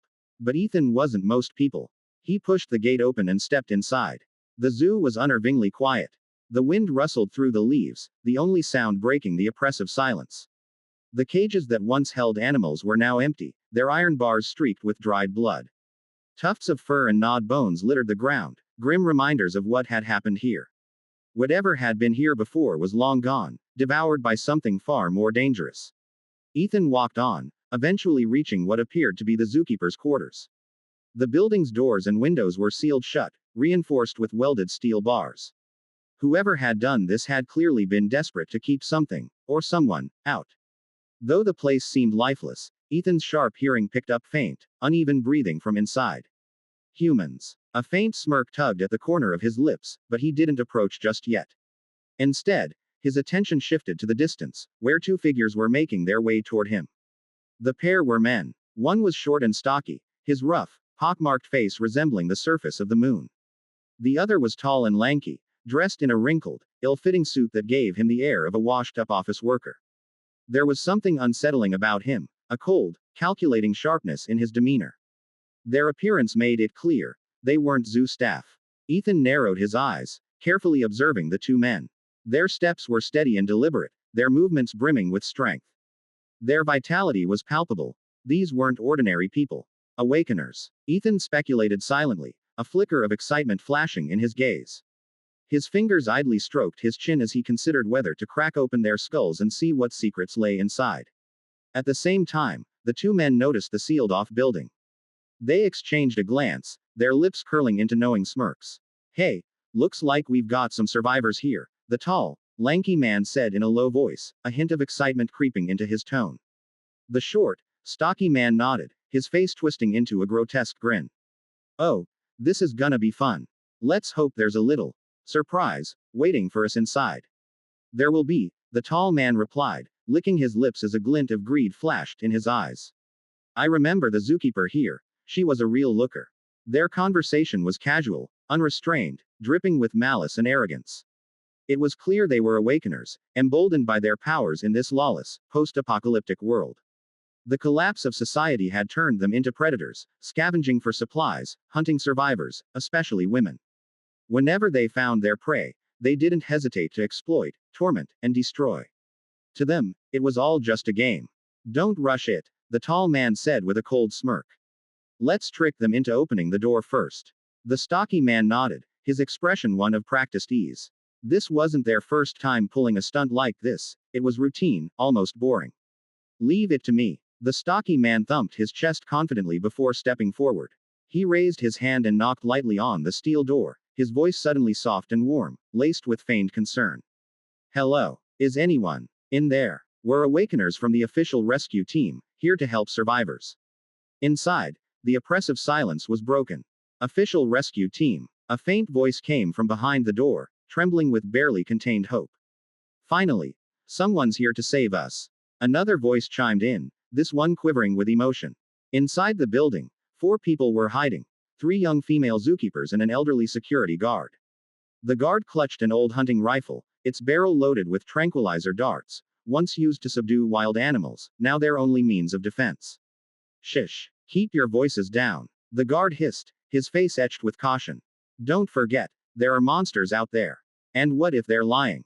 But, a petite girl hesitated, her voice tinged with worry.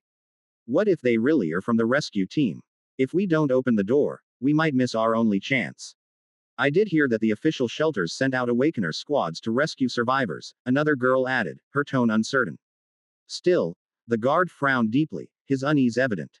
Open it, the third girl said firmly, her expression resolute. We're almost out of food anyway. If we don't take this chance, we'll die here. I'd rather take the risk than starve to death. After a heated debate, they finally decided to open the door.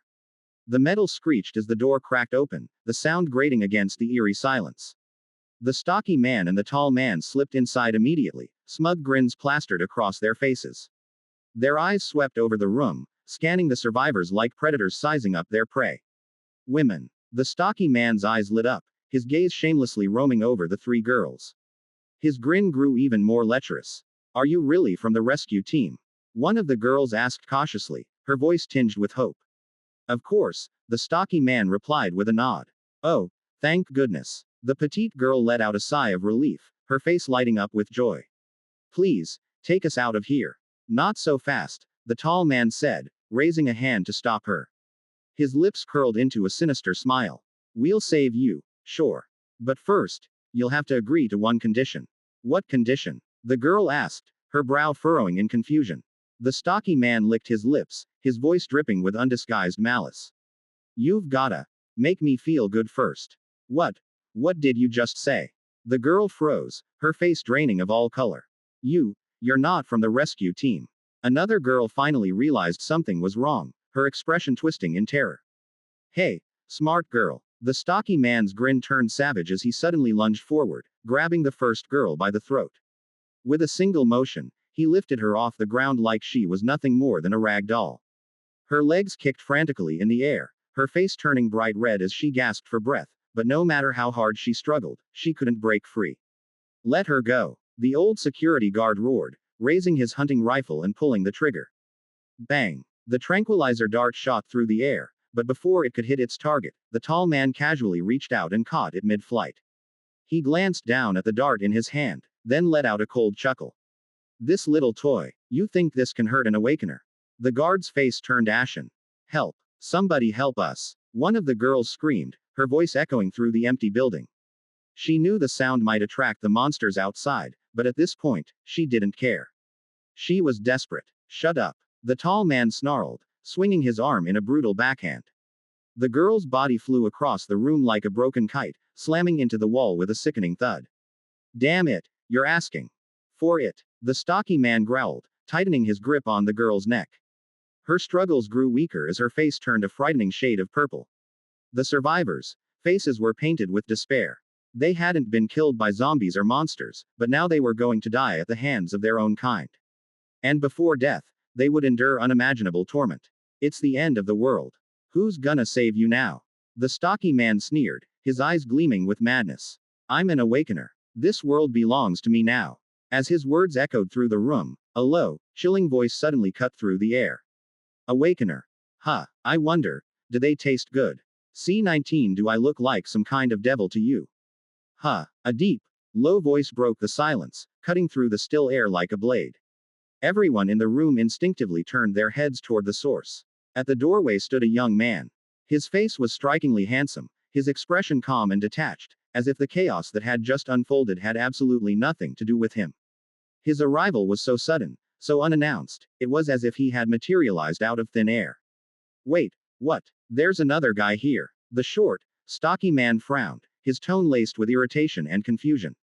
But the three girls and the security guard inside the room froze in place, their faces drained of color. Their eyes widened in sheer terror, their minds racing with questions they couldn't answer. There wasn't anyone else here before. How did he get in? A collective gasp filled the room as a chill ran down their spines. The young man standing before them, was he even human? Or something else entirely? The tall, lanky man, however, remained unfazed. He had killed more people than he could count. Death no longer meant anything to him, it was just another part of the job. A man suddenly showing up out of nowhere. Just another target. Another guy. Easy. Just kill him. The tall man sneered, his lips curling into a cold smile as he began to stride toward Ethan, completely unaware that he was walking straight into his own doom.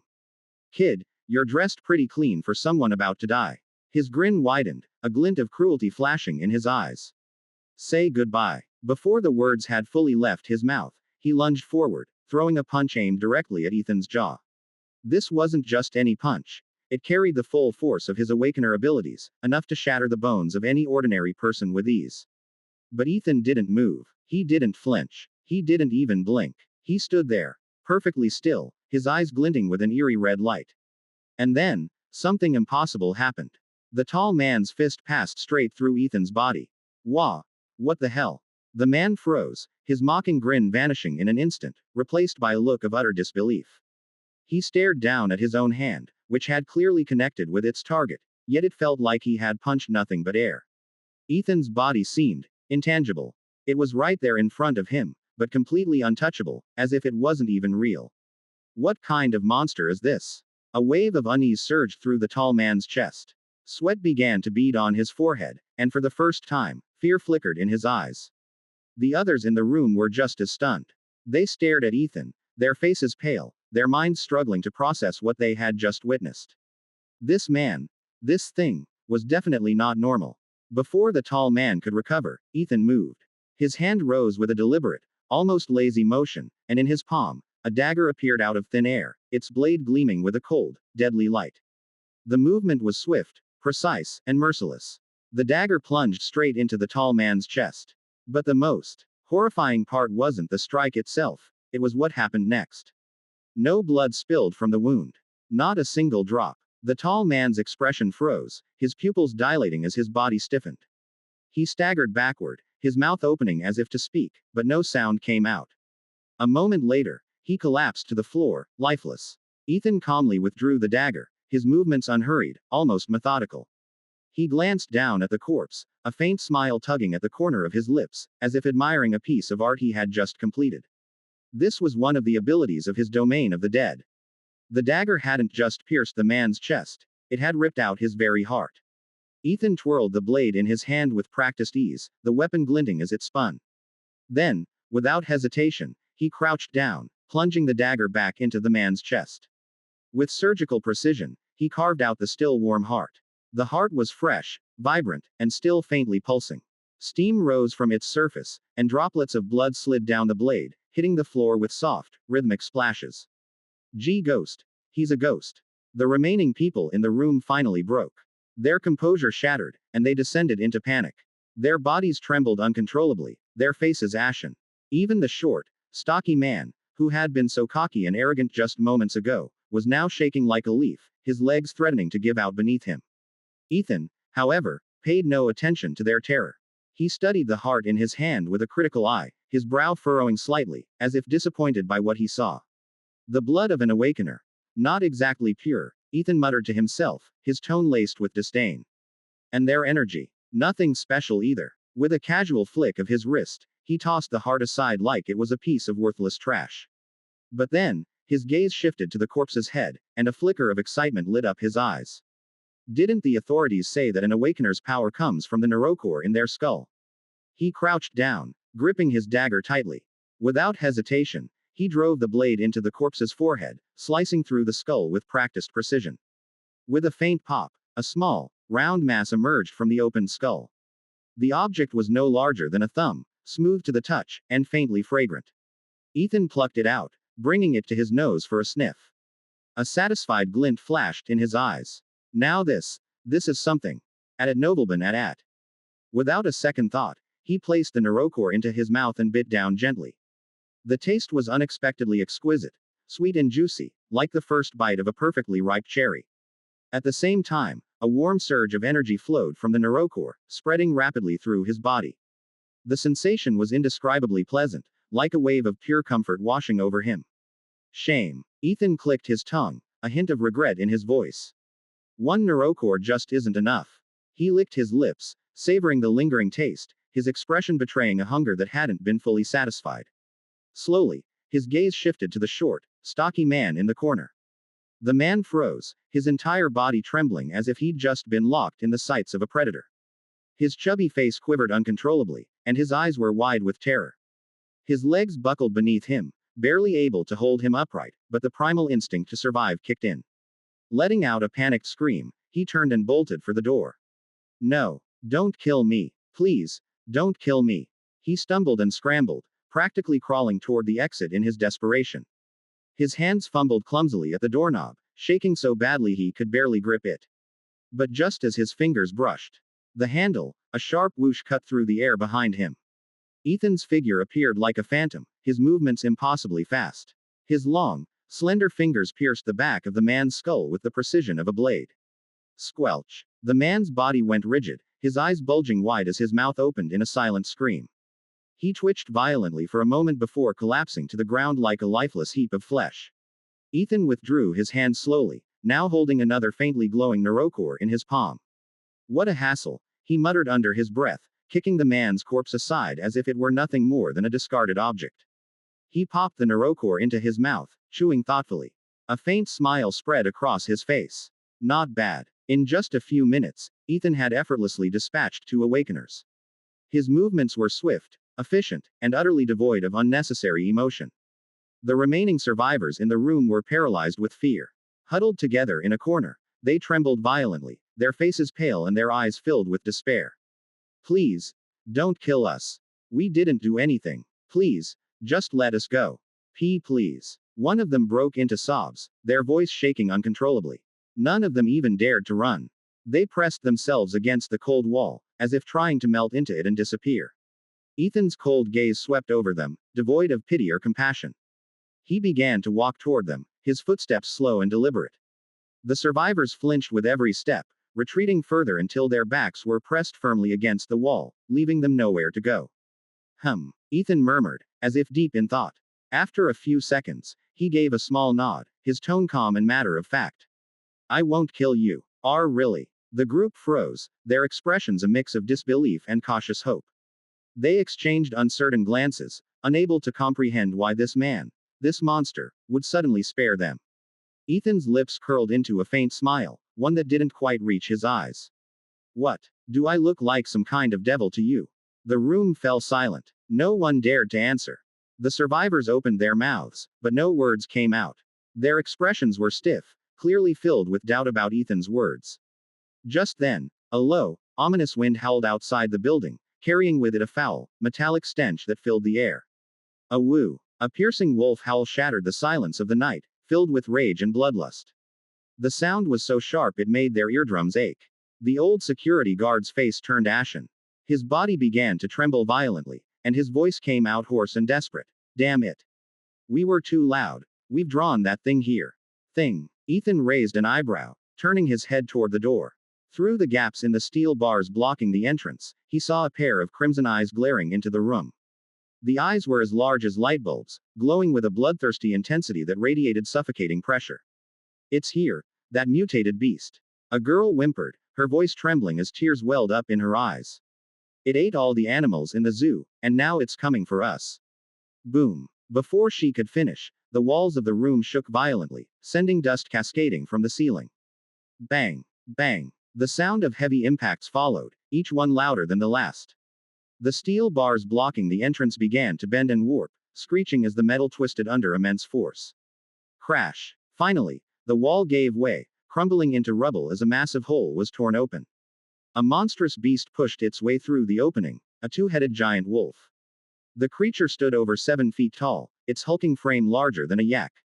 Its body was covered in jet black fur that bristled like steel needles, each strand sharp and menacing. But the most horrifying feature was its 2 heads, each with a pair of glowing crimson eyes that burned with malice. Its dagger-like fangs dripped with thick, viscous saliva, pooling on the ground beneath it. Roar. The twin-headed wolf let out a deafening roar, a sound filled with rage and cruel delight. The old security guard gritted his teeth, raising the hunting rifle in his trembling hands. He pulled the trigger. Bang. A tranquilizer dart shot out, aimed directly at the wolf's head. But the beast's fur was as tough as steel. The dart bounced off harmlessly, clattering to the ground. The old man's face fell, his voice trembling with despair. It's over. We don't stand a chance against this thing. The wolf seemed enraged by the attack. It smashed through the rest of the wall, forcing its massive body into the room. Its four crimson eyes locked onto the survivors, and a cruel, predatory grin spread across its twin faces. Run! Run now! The old man shouted, stepping in front of the group. I'm old anyway. Let it take me first. But the survivors were too terrified to move. Their legs felt like they were made of lead, rooted to the spot as they stared at the beast in paralyzed horror. At that moment, just as the wolf prepared to lunge, Ethan stepped forward. His calm gaze fell on the monstrous creature, his expression unreadable. There wasn't a trace of fear in his eyes, only a faint glimmer of curiosity.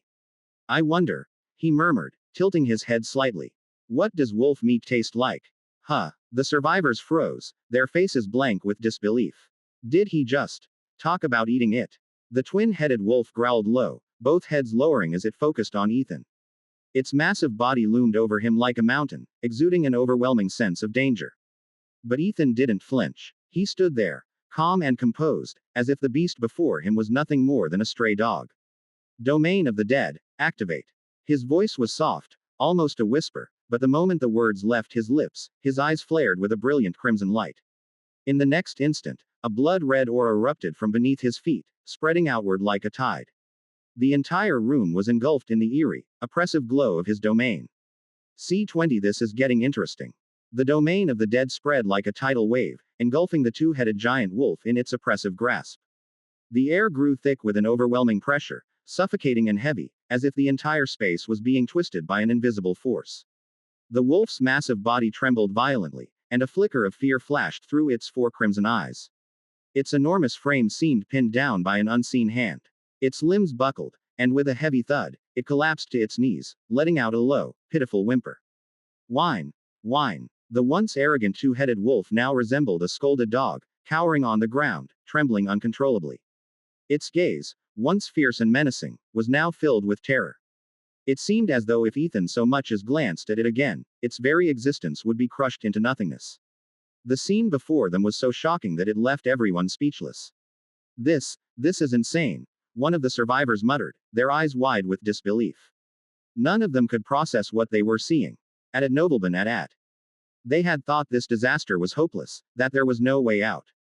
Yet here was this man, effortlessly forcing the monstrous wolf into submission. Ethan, however, remained calm, almost unnervingly so. His gaze lingered on the wolf's two heads, a flicker of curiosity in his eyes, as though he were pondering something. Two heads, does that mean it has two neurocores, or just one? He murmured to himself, his tone detached, like a scientist mulling over a hypothesis. To test his theory, Ethan stepped forward slowly. The dagger in his hand gleamed coldly under the dim light.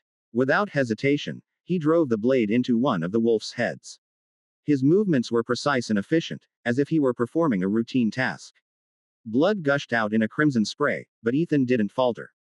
His hands moved with practiced ease as he split open both of the wolf's heads. Sure enough, nestled within the skulls were two neurocores, faintly glowing as they lay embedded in the bone. Two, just as I thought, Ethan muttered, a hint of satisfaction in his voice. But as he examined them more closely, he noticed that the two neurocores were significantly smaller than those he had harvested from previous awakeners. What a waste, he said with a click of his tongue. Without further hesitation, he popped both neurocores into his mouth and swallowed them. The neurocores dissolved instantly, releasing a surge of pure energy that coursed through Ethan's body. He closed his eyes, savoring the sensation of his blood and vitality growing stronger. A faint smile tugged at the corner of his lips. He was clearly pleased with the results. Afterward, he casually ran his tongue along the blade of his dagger, tasting the blood that still clung to it. His brow arched slightly. Not bad, he remarked quietly, as though he were sampling a fine dish. His gaze shifted to the wolf's massive corpse. With a wave of his hand, he stored the entire body into his spatial storage ring. I'll cook it later, he said flatly, his tone devoid of emotion. As for the survivors standing behind him, Ethan didn't spare them a single glance. He had no interest in them, not even enough to bother killing them. To him, they were nothing more than livestock in a farm, perhaps useful for breeding, or for harvesting if they ever awakened into something worth his time. Ethan's figure faded into the shadows, slipping through the crumbling walls like a ghost. In moments, he was gone, as if he had never been there at all. The survivors stood frozen, unable to move or speak. Their minds were consumed by a single thought. What What kind of monster is he? Dot dot dot. When Ethan returned home, Nina had already finished tidying up for the day. The house was spotless, every detail meticulously attended to. She stood at the door, waiting for him. Boss, your clothes are washed and ready. You can change anytime, she said respectfully. Go rest, Ethan replied indifferently. But Nina didn't leave. Instead, she placed a hand on the back of her neck, tilting her head slightly. There was a hint of excitement in her voice as she said, Boss, my neck feels itchy, do you think I'm about to awaken? Ethan glanced at her, his eyes sweeping over her briefly. Then, in his usual detached tone, he said, Go wash your hair. Nina froze, her excitement deflating instantly. With a sigh of resignation, she turned and left the room. Ethan walked into the bathroom. Steam rose as hot water poured from the faucet, fogging up the mirror. He slowly peeled off his blood-stained clothes and stepped into the bath, letting the warm water envelop him.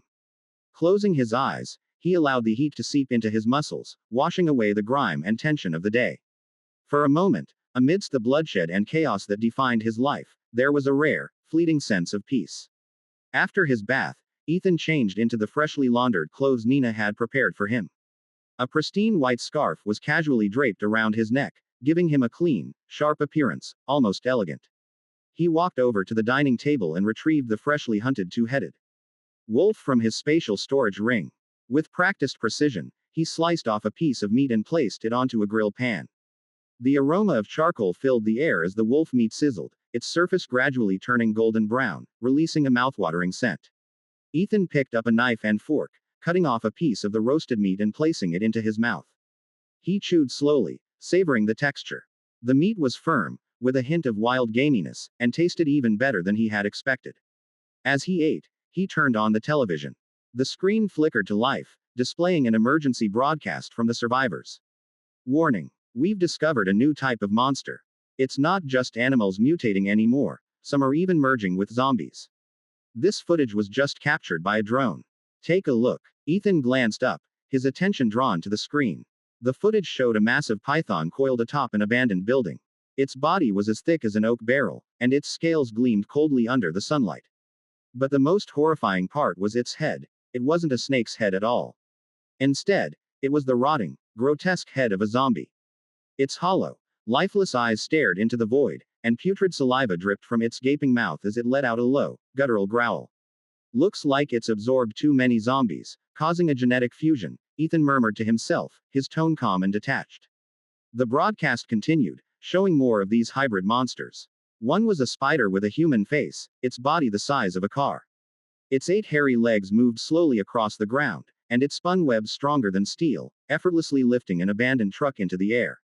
Another was a rat the size of a sow, its back covered in writhing human heads. The heads twisted and screamed in agony, as if some fragment of consciousness still lingered within them. Ethan watched the footage, cutting another piece of wolf meat and popping it into his mouth. As he chewed, he thought to himself, perfect dinner entertainment. The world outside remained as perilous as ever. Mutated monsters roamed freely, and survivors lived in a constant state of fear, caught in an endless cycle of fleeing and fighting. One careless mistake could mean death. And yet, humans continued to fight among themselves. They tore each other apart for food, resources, and even for beauty, shedding the last remnants of civilization's facade. But none of this concerned Ethan. His life was entirely separate from the chaos outside. He lived in a clean, orderly home, with servants to tend to his needs. He had plenty of food, and his days were peaceful.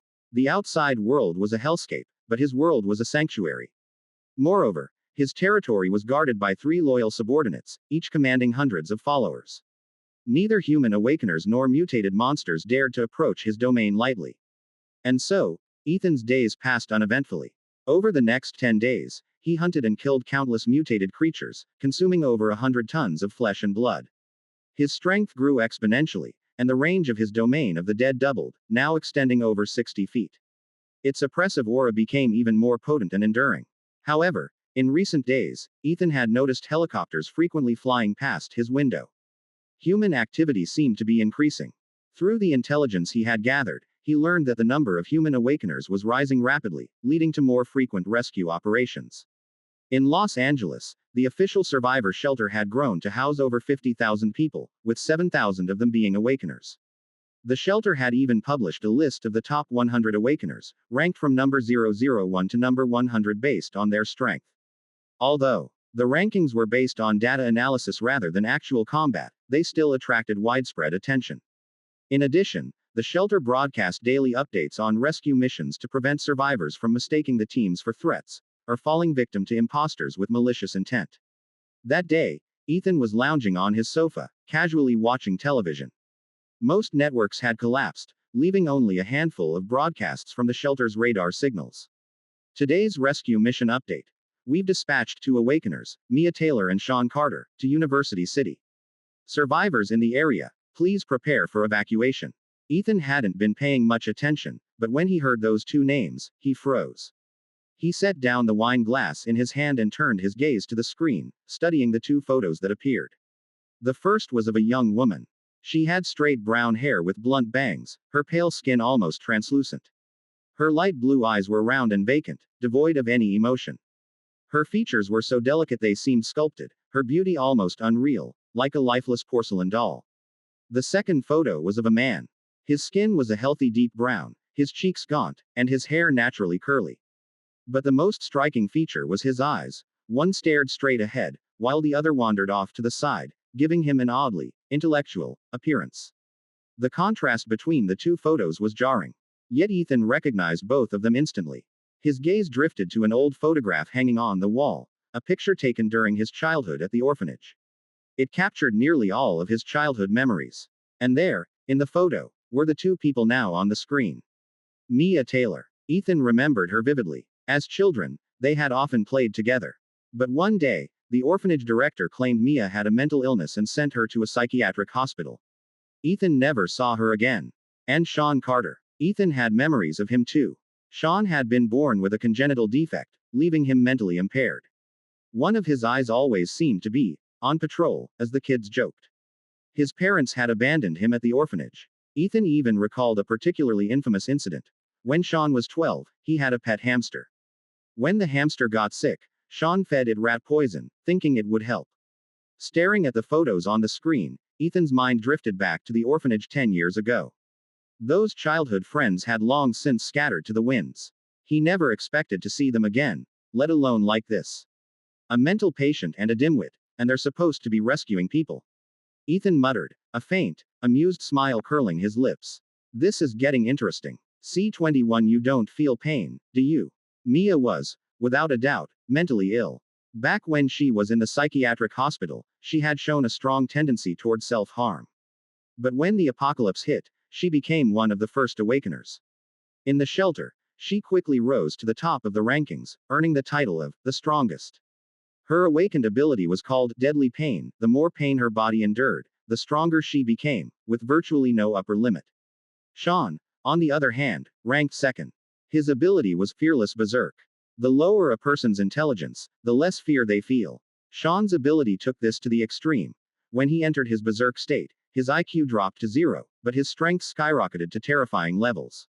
At this moment, Mia stood in the hallway of a university building. She was dressed in a white and blue striped hospital gown, her right arm wrapped in bandages, and she held a fire axe in her hand. Grr. Ahead of her, 2 zombies let out low growls as they lunged toward her with crazed ferocity. Mia's face remained expressionless. She swung the axe with precision, smashing their skulls in one clean motion. Blood splattered across the walls, leaving vivid, jarring stains. Keep moving. Her voice was cold, calm, as if she were simply stating a fact. Behind her, a small group of survivors trembled, sticking close to her as they followed. But from the corner at the end of the hallway, the sound of heavy footsteps and guttural growls grew louder. When they turned to look, they saw a massive horde of zombies pouring around the corner. They trampled over one another, filling the hallway like a tidal wave, surging toward them.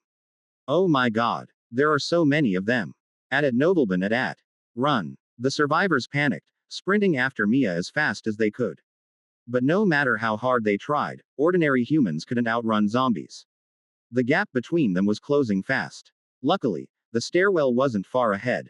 If they could just make it there and shut the door, they'd have a chance to escape. Mia swung her fire axe, cutting down a few zombies blocking the way. Then, with a quick sidestep, she slipped into the stairwell. The survivors followed one after another, scrambling inside. But one girl slipped on the blood-slick floor. She fell hard, letting out a sharp cry as the horde closed in on her.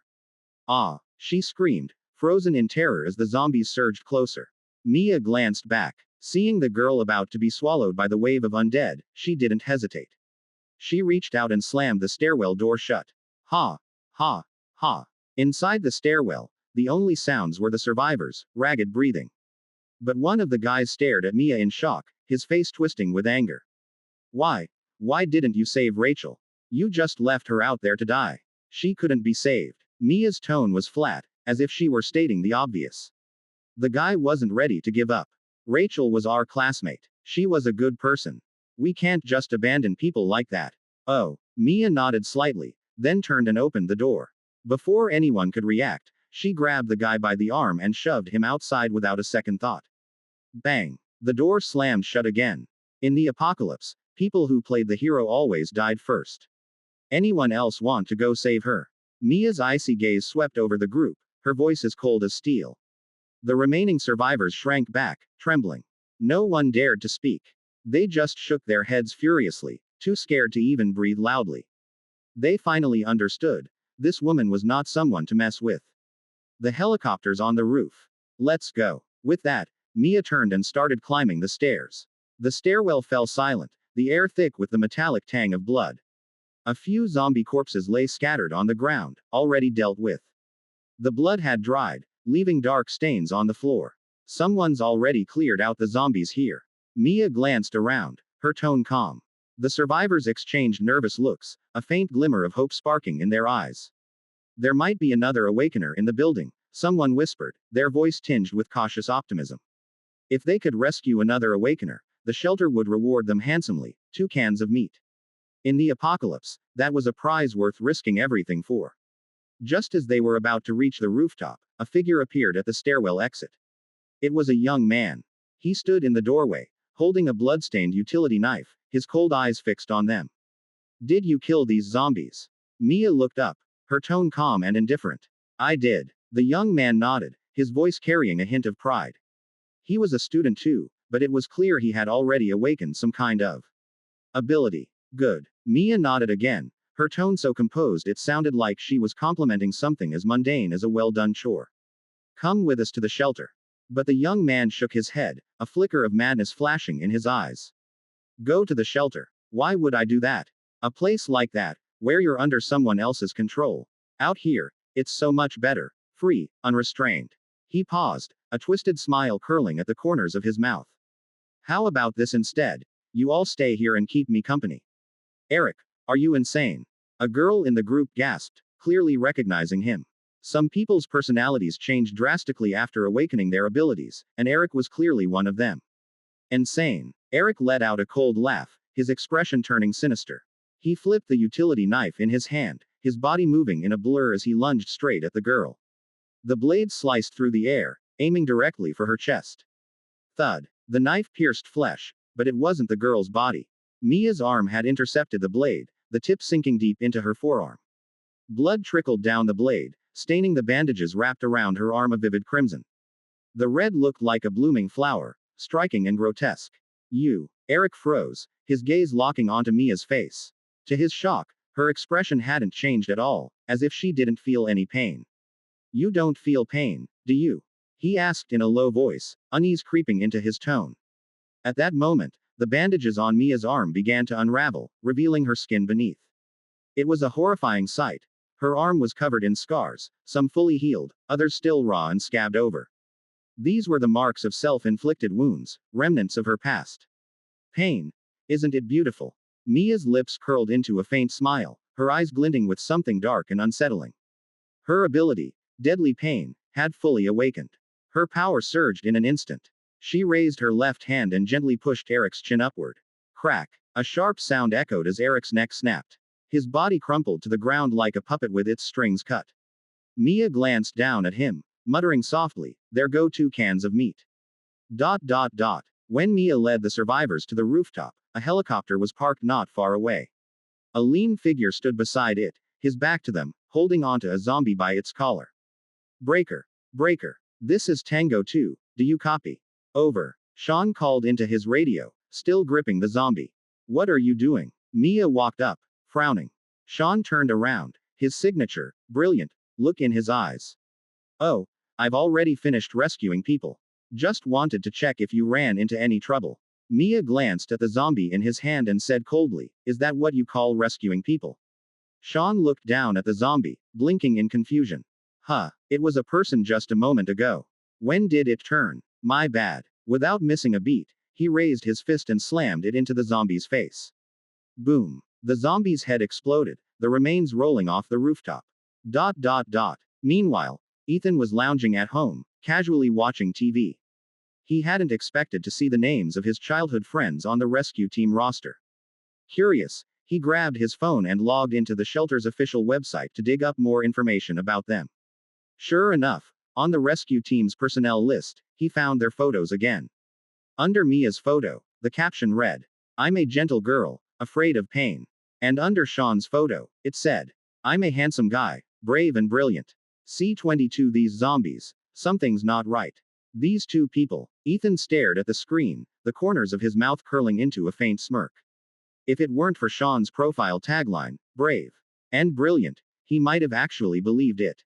The shelter's official website wasn't just a hub for rescue team details, it also had sections for distress calls, mutual aid, and community discussions. In these forums, the residents of the shelter posted all kinds of messages, some absurd, some painfully real. I'm starving. Can anyone spare some food? I can offer intimate services.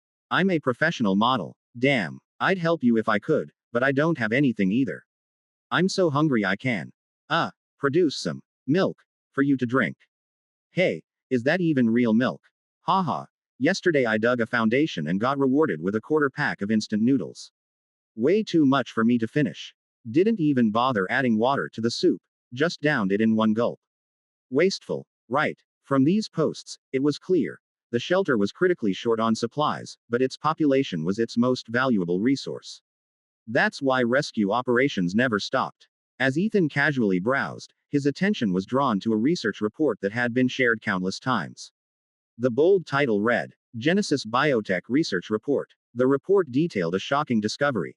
According to our research, the brains of high-level zombies contain a substance called neurocore. When absorbed by human awakeners, it can rapidly enhance their abilities. As such, our company has launched Operation King Hunt, targeting the capture of the Zombie King. Ethan wasn't unfamiliar with Genesis Biotech. This was the same company that had previously rolled out the zombie eradication plan. Now, with this King Hunt initiative, their reputation in the shelter had reached an almost obnoxious level of notoriety. Operation King Hunt. Ethan muttered to himself, his fingers lightly tapping the desk as he fell into thought. Just as he was piecing things together, a deep, guttural sobbing sound came from outside his door. What's he crying about now? Ethan frowned, got up, and walked to the door. When he opened it, sure enough, it was Bulldozer. At Nobleman at. The massive figure nearly filled the entire doorway. His body was a mountain of muscle, like a walking iron fortress. But right now, his face was marred by a large, blackened burn, and his body bore several bullet wounds. Though they had already healed, the scars were still gruesome. Woo, woo, woo. Thanks to his evolution, Bulldozer had developed basic emotional expression.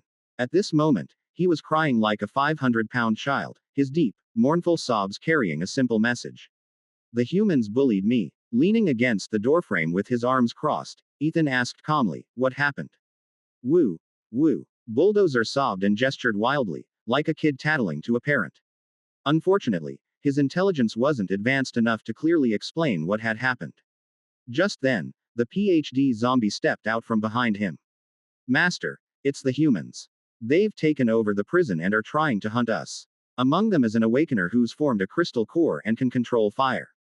Oh, Ethan nodded, quickly piecing together the situation in his mind. When a human awakener's neurocore evolves into a crystal core, they gain special abilities. Clearly, this time, the enemy was a fire-type awakener. Crystal core. Ethan licked his lips, a glint of excitement flashing in his eyes.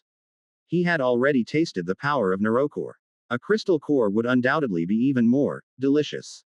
Looks like it's time to stretch my legs. Turning back into the room, Ethan casually pressed a button, sending out a hunting signal to his troops. Roar. Bulldozer immediately stopped crying and let out a deafening roar toward the sky. The roar was like a signal flare, triggering a chain reaction. Thousands of zombies in the vicinity of the building responded instantly, their frenzied howls echoing one after another, shaking the very air.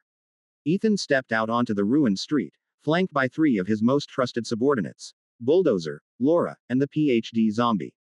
Behind them, a massive horde of zombies surged forward. These zombies, with their feral eyes and violent movements, had become an unstoppable force. In this post-apocalyptic world, such a horde could sweep away anything in its path. On the sides of the street, mutated rats and dogs screeched in terror and scattered in all directions. Ethan raised his hand and gave a slight wave, his voice calm and low. All units, attack.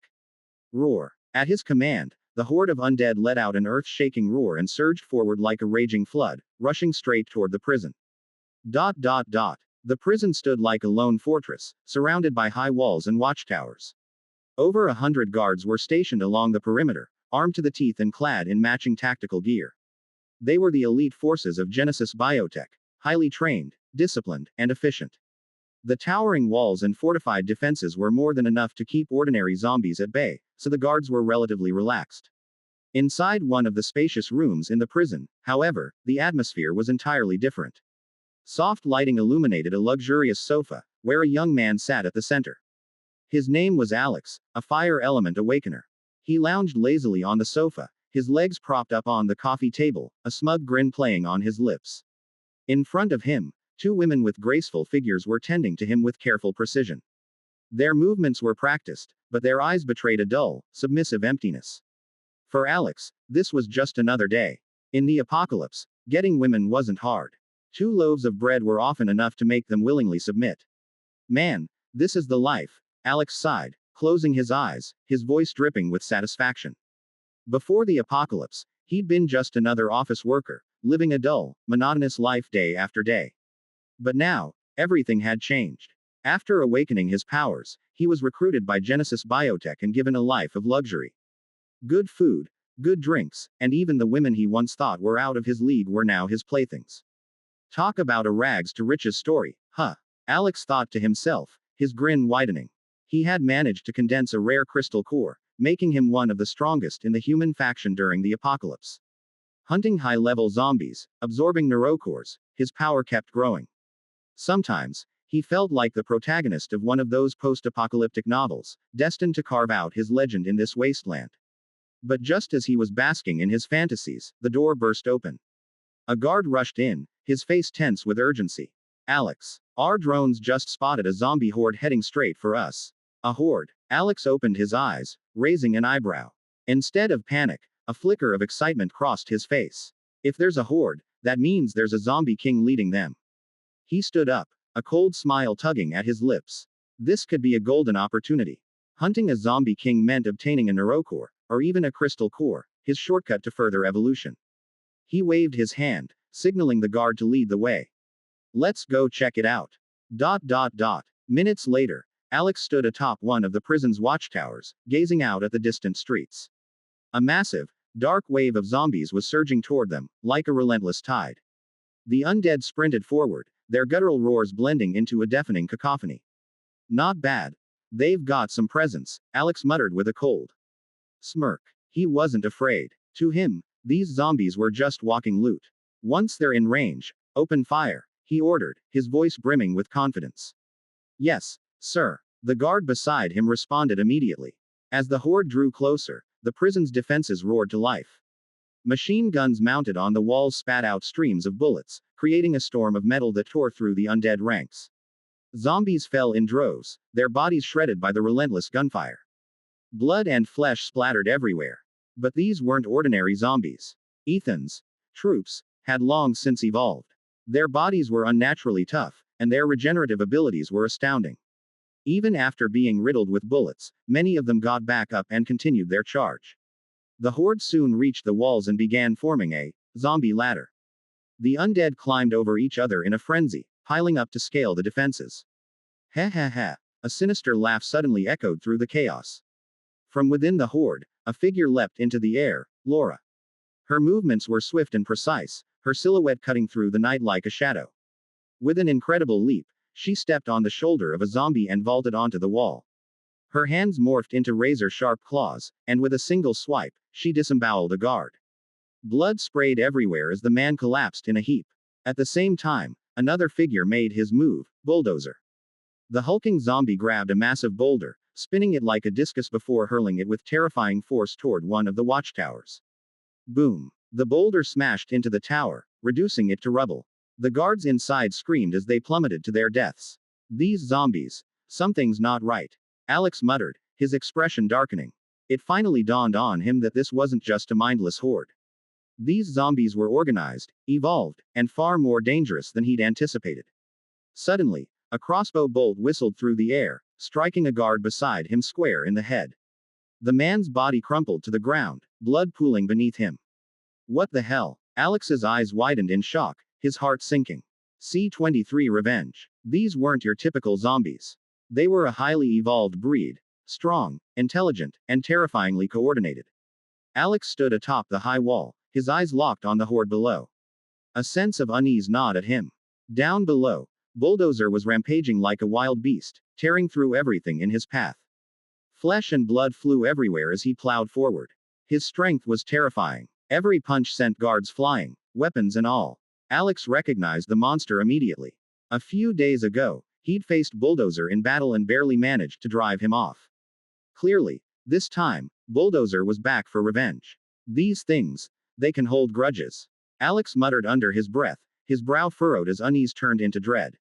Boss, look over there.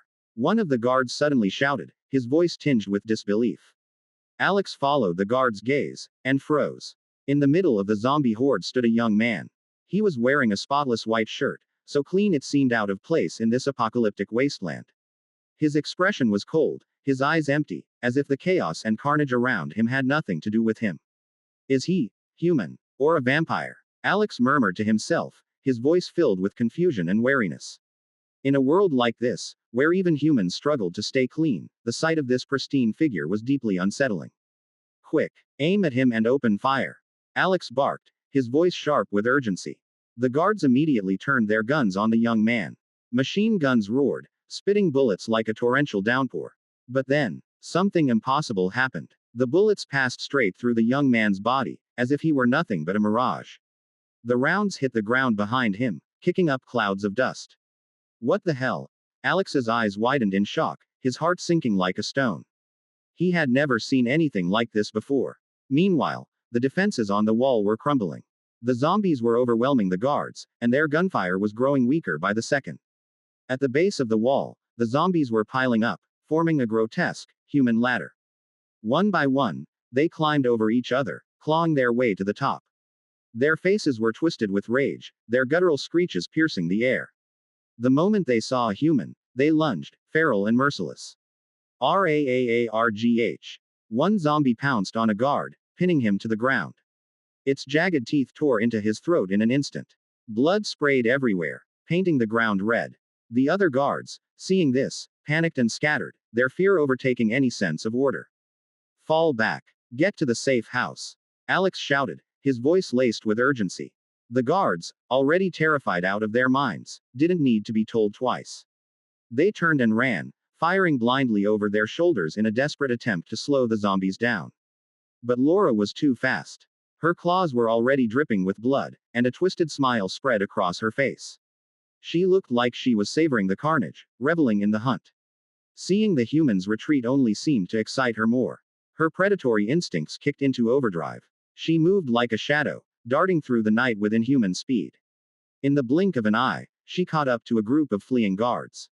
Her claws slashed through the air, and within moments, 5 or 6 of them lay dead in pools of their own blood. She's a speed-type zombie king, Alex muttered to himself, his expression grim as he quickly assessed the situation. Taking a deep breath, he raised his hands, flames igniting in his palms. The air around him grew hot, shimmering with heat. He knew that if he didn't stop Laura now, none of his men would make it out alive. Burn in hell, Alex roared, hurling 2 fireballs straight at her. Laura reacted instantly, her body a blur as she leapt backward, narrowly avoiding the full force of the attack. The fireballs exploded on the ground, erupting into a blazing wall of flames.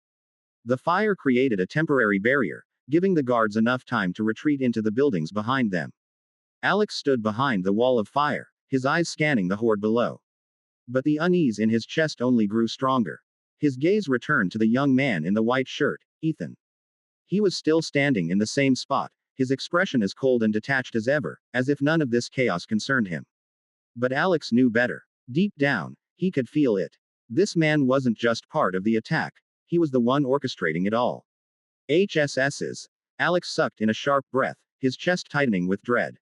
He didn't dare linger any longer. Without hesitation, he leapt down from the high wall and retreated into the building. He knew Ethan's abilities were bizarre and unpredictable, and he had almost no intel on him. Engaging him head-on would only make an already dire situation even worse. Outside, the outer wall was quickly overrun. The zombies poured in like a relentless tide, flooding the compound. Ethan moved forward, walking calmly through the sea of undead. His pace was slow and deliberate, almost like he was taking a casual stroll. He didn't attack right away. Instead, he watched, his cold eyes scanning the humans' reactions. He's testing us, Alex thought, his instincts screaming at him to stay alert. This wasn't just another zombie king. Ethan was something else entirely, an intelligent predator. A faint smirk tugged at the corner of Ethan's lips, cold and calculating. He wasn't in a rush to unleash his power, domain of the dead. It was a devastating ability, but its duration was limited. He didn't want to waste it. And, more importantly, he didn't want to stain his pristine white shirt. The brief skirmish had already taken a heavy toll on the prison's defenders. What had started as a force of over 100 guards was now reduced to fewer than 40, barely holding on. Meanwhile, Ethan's zombie horde was virtually untouched, advancing with unstoppable momentum. Wherever the horde passed, death and blood followed, painting a grim picture of humanity's impending doom. It was as if the apocalypse itself had come knocking. Trailing behind Ethan was Bulldozer, his massive frame towering over the ruins. His grotesque face twisted into a grin that was almost childlike, though his eyes burned with the satisfaction of revenge. Finally, payback, Bulldozer growled, his voice low and guttural, tinged with cruel delight. You thought you could mess with me. Now it's your turn to suffer. Inside the prison, Alex and the remaining guards had fallen back to their last line of defense, a heavily fortified safe house. The safe house was a bunker-like structure, built entirely from 10-inch thick alloy. Every surface, from the walls to the ceiling and floor, was reinforced with no weak points. The only openings were a few small firing slits in the front wall, just large enough to shoot through or allow air to circulate. Phew. The guards, now huddled inside, finally let out a collective sigh of relief. Their faces were pale, etched with exhaustion and fear. These zombies, they're insane. One guard gasped, still catching his breath. Yeah, they're nothing like the ones we've fought before. Another chimed in, his voice trembling. No kidding. Have you ever seen zombies using weapons? Someone snapped, frustration and fear bubbling over. Believe it or not, I almost got hacked to death by one with a hunting knife, another guard muttered, his voice shaky with lingering terror. These things are evolving way too fast. The group broke into nervous chatter, their words laced with fear of the unknown. But their uneasy conversation didn't last long. Outside, the zombies had already reached the safe house. The creatures clawed and scratched at the alloy walls, their grotesque faces pressed against the metal as they let out ear-piercing shrieks. No matter how hard they tried, though, the thick alloy didn't budge. Get the satellite phone and contact HQ. Request immediate backup, Alex ordered, his voice calm but firm. We're safe for now, but we can't stay trapped in here. Got it. One of the guards nodded quickly, grabbing the comms equipment and starting to dial. But before the call could go through, a deafening crash echoed from outside. Boom. The ground shook as Bulldozer's massive figure appeared in front of the safe house. He had smashed through several walls on his way, leaving a trail of destruction behind him. Now, he stood before the alloy bunker, his enormous fists clenched. With a roar, Bulldozer raised one of his fists and slammed it into the wall. Bang, bang, bang. Each punch landed like a sledgehammer, causing the entire safe house to tremble. The guards inside exchanged nervous glances, their confidence wavering. At it nobleman at. But the alloy walls held firm. No matter how hard Bulldozer hit, the safe house didn't give an inch. Ha, big guy, looks like you're not getting in, Alex sneered, a smirk tugging at his lips. His voice carried a hint of mockery, though his eyes remained sharp and calculating. Alex had complete Faith in the safe house. It was specifically designed to withstand attacks from brute force zombie kings like Bulldozer. RAAAARGH. Damn humans. Bulldozer roared, his massive fist slamming into the alloy walls over and over again. But no matter how hard he hit, the walls didn't budge. His furious roars echoed like thunder, shaking the air, but all he could do was vent his frustration in vain. Inside the safe house, Alex stood calm and composed, analyzing the situation. Through one of the firing slits, his sharp gaze scanned the horde outside. There was no way Bulldozer, with his limited intelligence, could have orchestrated such a coordinated attack. The real mastermind was obvious. It had to be that eerily pristine young man. As Alex's thoughts raced, the chaos outside suddenly fell silent. The deafening roars and snarls of the zombies ceased all at once, leaving an eerie, oppressive stillness in their wake. It was like a noisy classroom suddenly going silent the moment the teacher walked in. What's going on? One of the guards whispered, his voice tinged with unease. Why did they all just stop? Another asked, his tone equally nervous. These zombies, they're not normal. Someone muttered, their voice trembling. The guards exchanged uneasy glances, their fear mounting. Since the outbreak began, none of them had ever seen anything like this. Then, in the unsettling quiet, the horde began to move. But not in the way they expected. The zombies parted, shuffling to the sides in perfect unison, creating a straight, open path through their ranks. The movement was unnervingly precise, like soldiers clearing the way for their commander. What the hell? One of the guards gasped, his eyes wide with disbelief. Down the newly formed path, a figure emerged. It was Ethan. He walked slowly, his steps measured and deliberate, his spotless white shirt still impossibly clean. His expression was as cold and detached as ever, as if the carnage around him was beneath his notice. Flanking him were Laura and the PhD zombie, one on each side, like loyal bodyguards. Their presence only added to the sense of hierarchy, a chilling reminder that this was no ordinary horde. Boss. These zombies, they're way too weird. One of the guards stammered, his voice shaking with fear. Alex's eyes narrowed, his expression grim. He was just as shocked as his men, but he forced himself to stay calm. Don't worry, he said, his voice steady. They can't get in. As long as we stay put and wait for backup, we'll be fine. The guards nodded, reassured by Alex's confidence. The alloy walls of the safe house were incredibly thick, strong enough to withstand even a missile strike. For now, they were safe. But not everyone inside was handling the pressure well. A few of the guards, pushed to their limits by fear and anger, began shouting at the zombies outside, their voices filled with rage and desperation. Come on, you undead bastards. Think you're so tough. Get in here and bite me. Yeah, what's with all the theatrics? You're not so scary. Damn it, you killed my brothers. I'll kill every last one of you. Fueled by their frustration, some of the guards aimed their weapons through the firing slits and opened fire, spraying bullets into the horde outside. Muzzle flashes lit up the dark as the rounds tore into the zombies. The guards shouted curses as they fired, venting their fear and fury. But then, something happened.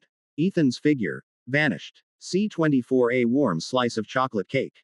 Stop it, you idiots. Alex's sharp voice cut through the chaos, halting his subordinates' reckless actions.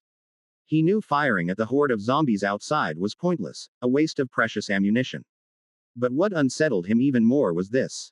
Ethan was gone. Like a gust of wind, he had vanished into thin air. A heavy, indescribable sense of dread pressed down on Alex's chest, as if some enormous, unseen danger was closing in. Where did he go? Alex muttered under his breath, his brows furrowed, eyes scanning the surroundings with heightened vigilance. And then, in the blink of an eye, that tall, lean figure appeared inside the safe house. What the hell? How did he get in? That's impossible. The guard's eyes widened in disbelief, as if they'd just witnessed something beyond comprehension. Some even rubbed their eyes, trying to convince themselves they weren't hallucinating. He's not a zombie. He's a ghost. Fear surged through the room like a tidal wave, suffocating everyone in its wake. The air grew thick with tension, an oppressive weight that made it hard to breathe. One of the guards instinctively raised his gun, his trembling finger hovering over the trigger. But before he could fire, Ethan's presence exploded outward like a storm. Domain of the dead. An invisible force swept through the room, crashing down on everyone like a mountain. The guards froze in place, their bodies stiffening as if paralyzed. Even breathing became a struggle. Alex, as an awakener, had senses far sharper than the average person. His pupils contracted sharply, and for a moment, he thought he saw something horrifying. A vast, endless sea of blood surging behind Ethan, roaring and churning, ready to swallow them all whole. What kind of monster is this guy? Under the crushing weight of the domain, Alex's body reacted instinctively. Flames erupted from his hands, blazing fiercely, distorting the air around him with their heat. As an awakener who had condensed a crystal core, Alex's physical strength far surpassed that of ordinary humans. Even under the oppressive force of the domain, he could still move, barely. Die. With a furious roar, Alex gritted his teeth, summoning every ounce of his strength. His fists, engulfed in flames, swung toward Ethan with all the force he could muster. Ethan stood his ground, his gaze calm and razor sharp. He had never fought an awakener before and had no clear sense of his own limits. Perfect. Let's see what I can do. The thought crossed his mind, but he didn't let his guard down. After all, his opponent was a crystal core awakener, a formidable foe. Underestimating him could be fatal. So Ethan went all out, meeting Alex's fiery punch with one of his own. Boom. A dull, thunderous sound echoed as their fists collided. The flames extinguished instantly. Alex's arm shattered like brittle glass, fragments of bone and flesh scattering in the air. The sheer force of the impact sent Alex flying backward, slamming into the alloy wall with a sickening crunch. Crack. The sound of bones breaking was unmistakable. Alex's body crumpled to the ground like a broken doll, lifeless and unmoving. Ethan raised an eyebrow, glancing down at his own fist, as if surprised by the outcome. That's it. He's dead already, he muttered to himself, his tone carrying a hint of disappointment. So this is all a crystal core awakener amounts to. Meanwhile, Alex's subordinates were utterly consumed by despair. Just moments ago, they had pinned all their hopes on Alex, praying he could lead them out of this nightmare. But in a single exchange, their leader had been utterly destroyed, without even a chance to fight back. This guy, he's not human. He's a demon. The apocalypse is here, for real this time. Terror and hopelessness were etched into their faces. Under the suffocating pressure of the domain of the dead, they couldn't move a muscle. A few, their willpower too weak to withstand the crushing force, simply passed out on the spot. Ethan stepped forward, his movements slow and deliberate, until he reached Alex's broken body. Crouching down, he extended a hand and dug into the shattered remains of Alex's skull, pulling out a crystal-clear crystal core. This core was unlike any ordinary neurocore. It was completely transparent, about the size of a pigeon egg, and emitted a faint, intoxicating fragrance. The energy contained within it was far more potent than any neurocore Ethan had ever encountered. Might as well treat it like a warm slice of chocolate cake, added Nobleman at. Ethan popped the crystal core into his mouth and bit down gently. The moment his teeth cracked it open, the core dissolved into a surge of pure energy that flooded through his entire body. It felt like a warm current coursing through him, nourishing every inch of his being. Even his muscles and bones seemed to be reforged, strengthened in ways he hadn't thought possible. Not bad, he muttered to himself, a faint smile tugging at the corner of his lips. The energy from this single crystal core far surpassed that of 10 ordinary neurocores. Ethan could feel his strength growing rapidly, as if every cell in his body was celebrating, alive with newfound power. He pulled a tissue from his pocket and casually wiped his hands before turning toward the heavy door of the safehouse. Well then, dinner's served, my little ones. With a calm yet commanding tone, he pushed open the thick steel door. His voice carried an undeniable authority, one that demanded obedience. Roar. The horde of zombies outside erupted into a frenzy, like predators finally unleashed after being held back for too long. Their guttural roars filled the air as they surged forward, pouring into the safehouse like a tidal wave. The guards inside didn't stand a chance. The zombies tore into them with savage ferocity, ripping them apart as screams of terror and agony echoed through the confined space. But the chaos didn't last long. The screams soon faded, replaced by an eerie silence. Ellipsis. The hunt was over. The prison, which had just been taken over by Genesis Biotech, was once again reduced to ruins. The zombie horde reclaimed the area, wandering aimlessly through the crumbling hallways and desolate courtyards. A grim atmosphere hung over the prison. Occasionally, a few black crows descended, their harsh caws breaking the silence as they pecked at the rotting flesh of the undead. Meanwhile, Ethan had already led his zombie army back to his lair. As was his routine, he started with a hot bath, scrubbing away the blood and grime from his body. Once clean, he changed into fresh clothes. Perhaps it was the crystal core he had consumed, but he didn't feel the slightest bit hungry. Instead, he grabbed a wine glass from the cabinet, poured himself some fresh blood, and settled onto the couch, sipping it leisurely. At that moment, he didn't look like the terrifying zombie king that survivors whispered about in fear. Instead, he seemed more like the boy next door, calm, relaxed, even a little lazy. Boss, what were you up to just now? Nina, one of the few under his command who could still hold a normal conversation, asked casually as she mopped the floor nearby. Nothing much, Ethan replied without looking at her, his tone light. Just went out for a warm slice of chocolate cake. Nina froze mid-swipe, her mop hovering above the floor. She knew full well that the world outside was nothing but a wasteland. There hadn't been any chocolate cake, or anything remotely like it. It didn't take a genius to figure out what Ethan really meant. Forget it, she muttered under her breath, resuming her mopping. No point asking. We're not even on the same wavelength. Ellipsis. After every hunt, Ethan would spend a few days in his lair, quietly recovering and evolving. The outside world was full of danger, but he didn't care. Whether it was zombie hordes or human survivors, to him, they were all just prey. Since the apocalypse began, he had never stopped consuming energy. Flesh, neurocores, even crystal cores, they were all fuel for his evolution. But because of this relentless growth, Ethan had no clear sense of his own limits. Alex was too weak, Ethan murmured, leaning back on the couch as he swirled the blood in his glass. His eyes held a distant, contemplative look. Is there anyone stronger out there? He spoke softly, but there was a hint of anticipation in his voice. What he didn't know was that his recent actions, killing Alex and letting the prison fall back into ruin, had already caused a massive stir in the outside world. Ellipsis. On the Genesis Biotech website, the news about the prison overrun by zombies incident had just been posted, and the comments section immediately exploded. Even Genesis Biotech can't handle this. Wasn't there some Operation King Hunt before?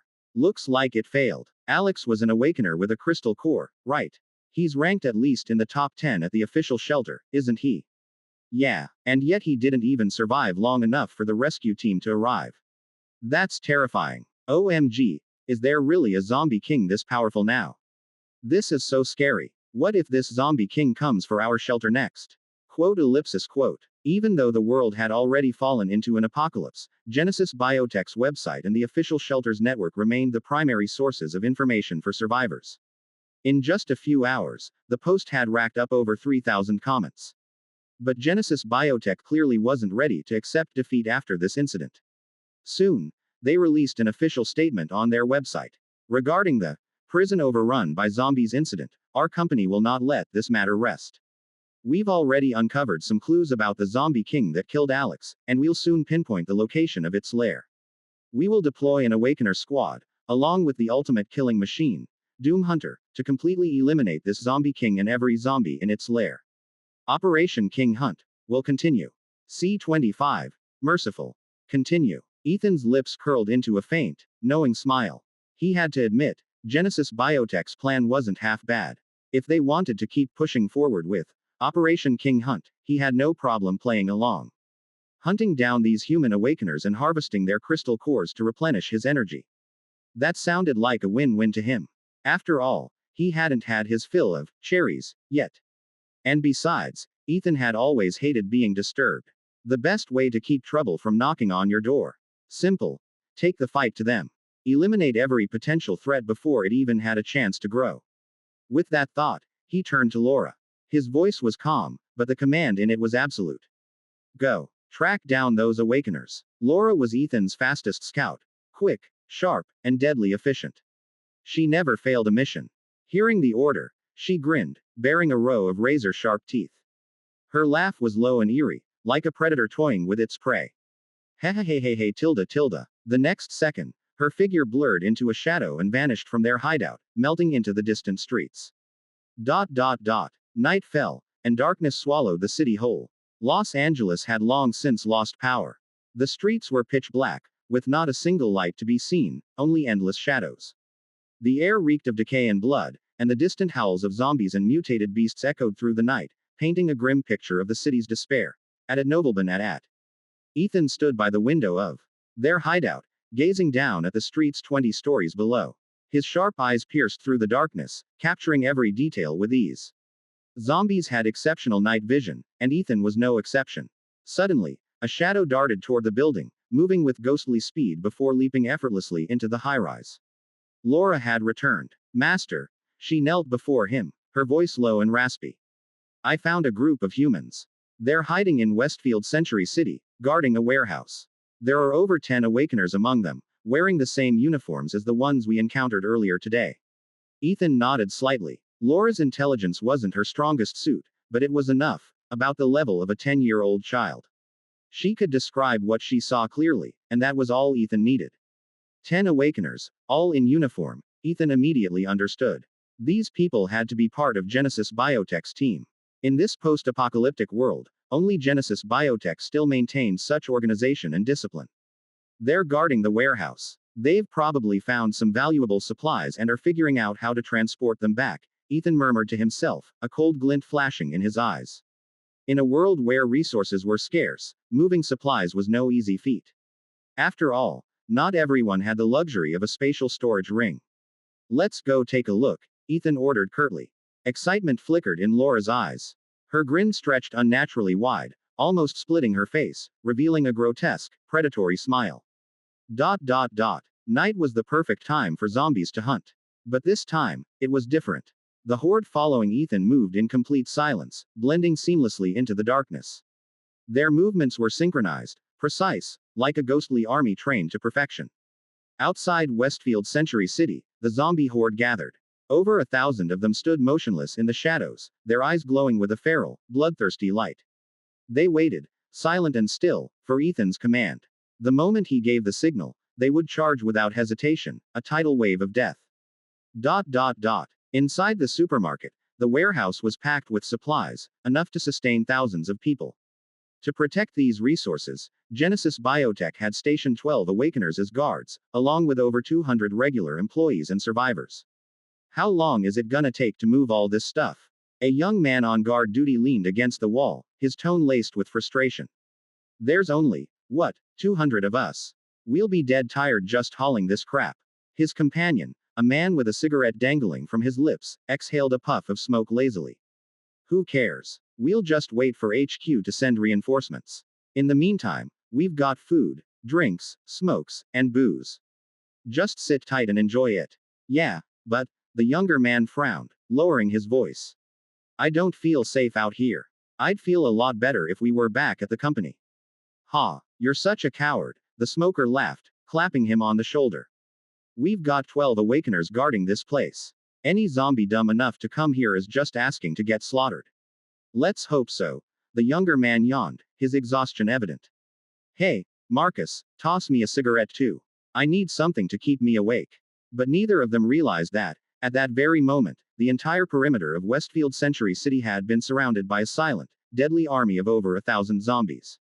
They stood motionless in the darkness, like statues of death. But their glowing red eyes burned with hunger, ready to pounce the moment Ethan gave the order.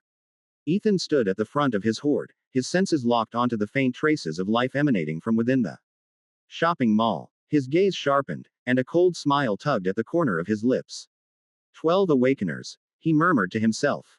A direct assault would cost too much. It wasn't that he cared about the lives of the zombies under his command. But the ones he'd brought tonight were his elite troops, obedient, disciplined, and capable of following complex orders. They were a resource he wasn't willing to squander so easily. He made his decision. I'll take care of a few awakeners first, Ethan said softly, his voice laced with a chilling resolve. Turning to the horde behind him, he ordered them to remain in place. Then, his figure melted into the shadows, vanishing into the night like a phantom. Ethan activated his domain of the dead, his body becoming intangible as he phased through the walls of the shopping mall. He moved like a wraith, silent and unseen, blending seamlessly into the darkness. Stay sharp, he reminded himself, his cold eyes scanning his surroundings with precision. There were 12 awakeners inside. While Ethan was confident in his abilities, he knew that his domain of the dead could only be fully sustained for 5 minutes.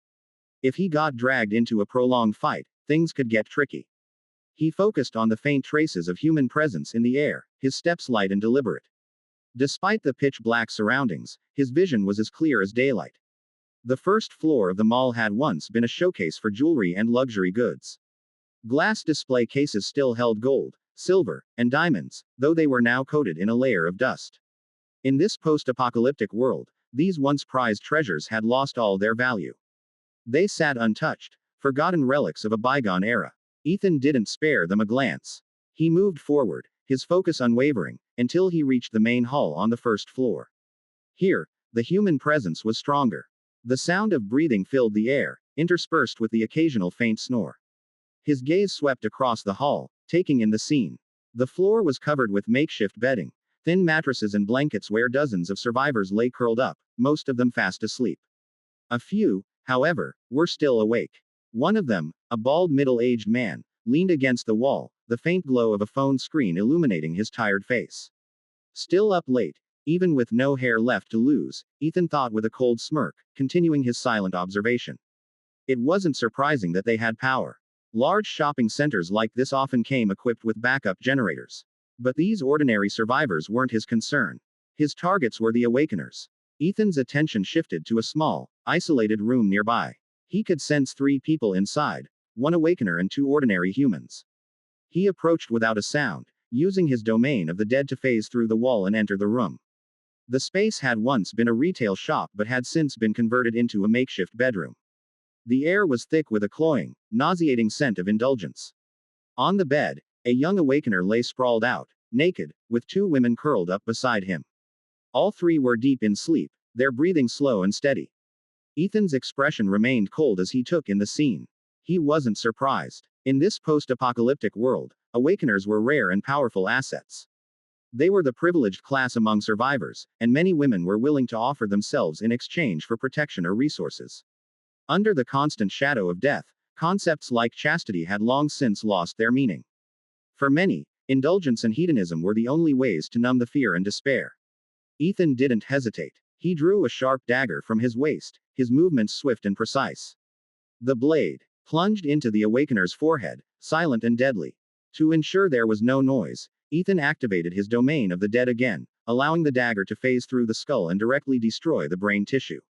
A faint squelch echoed as a neurocore emerged from the Awakener's shattered skull, floating into the air. Ethan caught it effortlessly, examining it briefly. This Awakener wasn't particularly strong. He hadn't even formed a crystal core yet. But Ethan wasn't picky. He popped the neurocore into his mouth, chewing slowly as the familiar, cherry, flavor spread across his tongue. Not bad, he muttered, licking his lips with a hint of satisfaction. As for the 2 women on the bed, they remained fast asleep, completely unaware of what had just happened. Ethan glanced down at them, a flicker of something unreadable passing through his eyes. If they wake up and find themselves lying next to a corpse, they'll probably lose their minds, he murmured to himself, his tone cold and detached. Deciding to spare them that horror, he opted for what he considered a merciful solution. The dagger flashed again, its blade striking with unerring precision. 2 quick thrusts to the heart, and the women's lives ended without a sound. Ethan stood over the now silent room, his expression unreadable. He wiped the blade clean on the edge of the bed, then turned and phased back through the wall, disappearing into the darkness once more.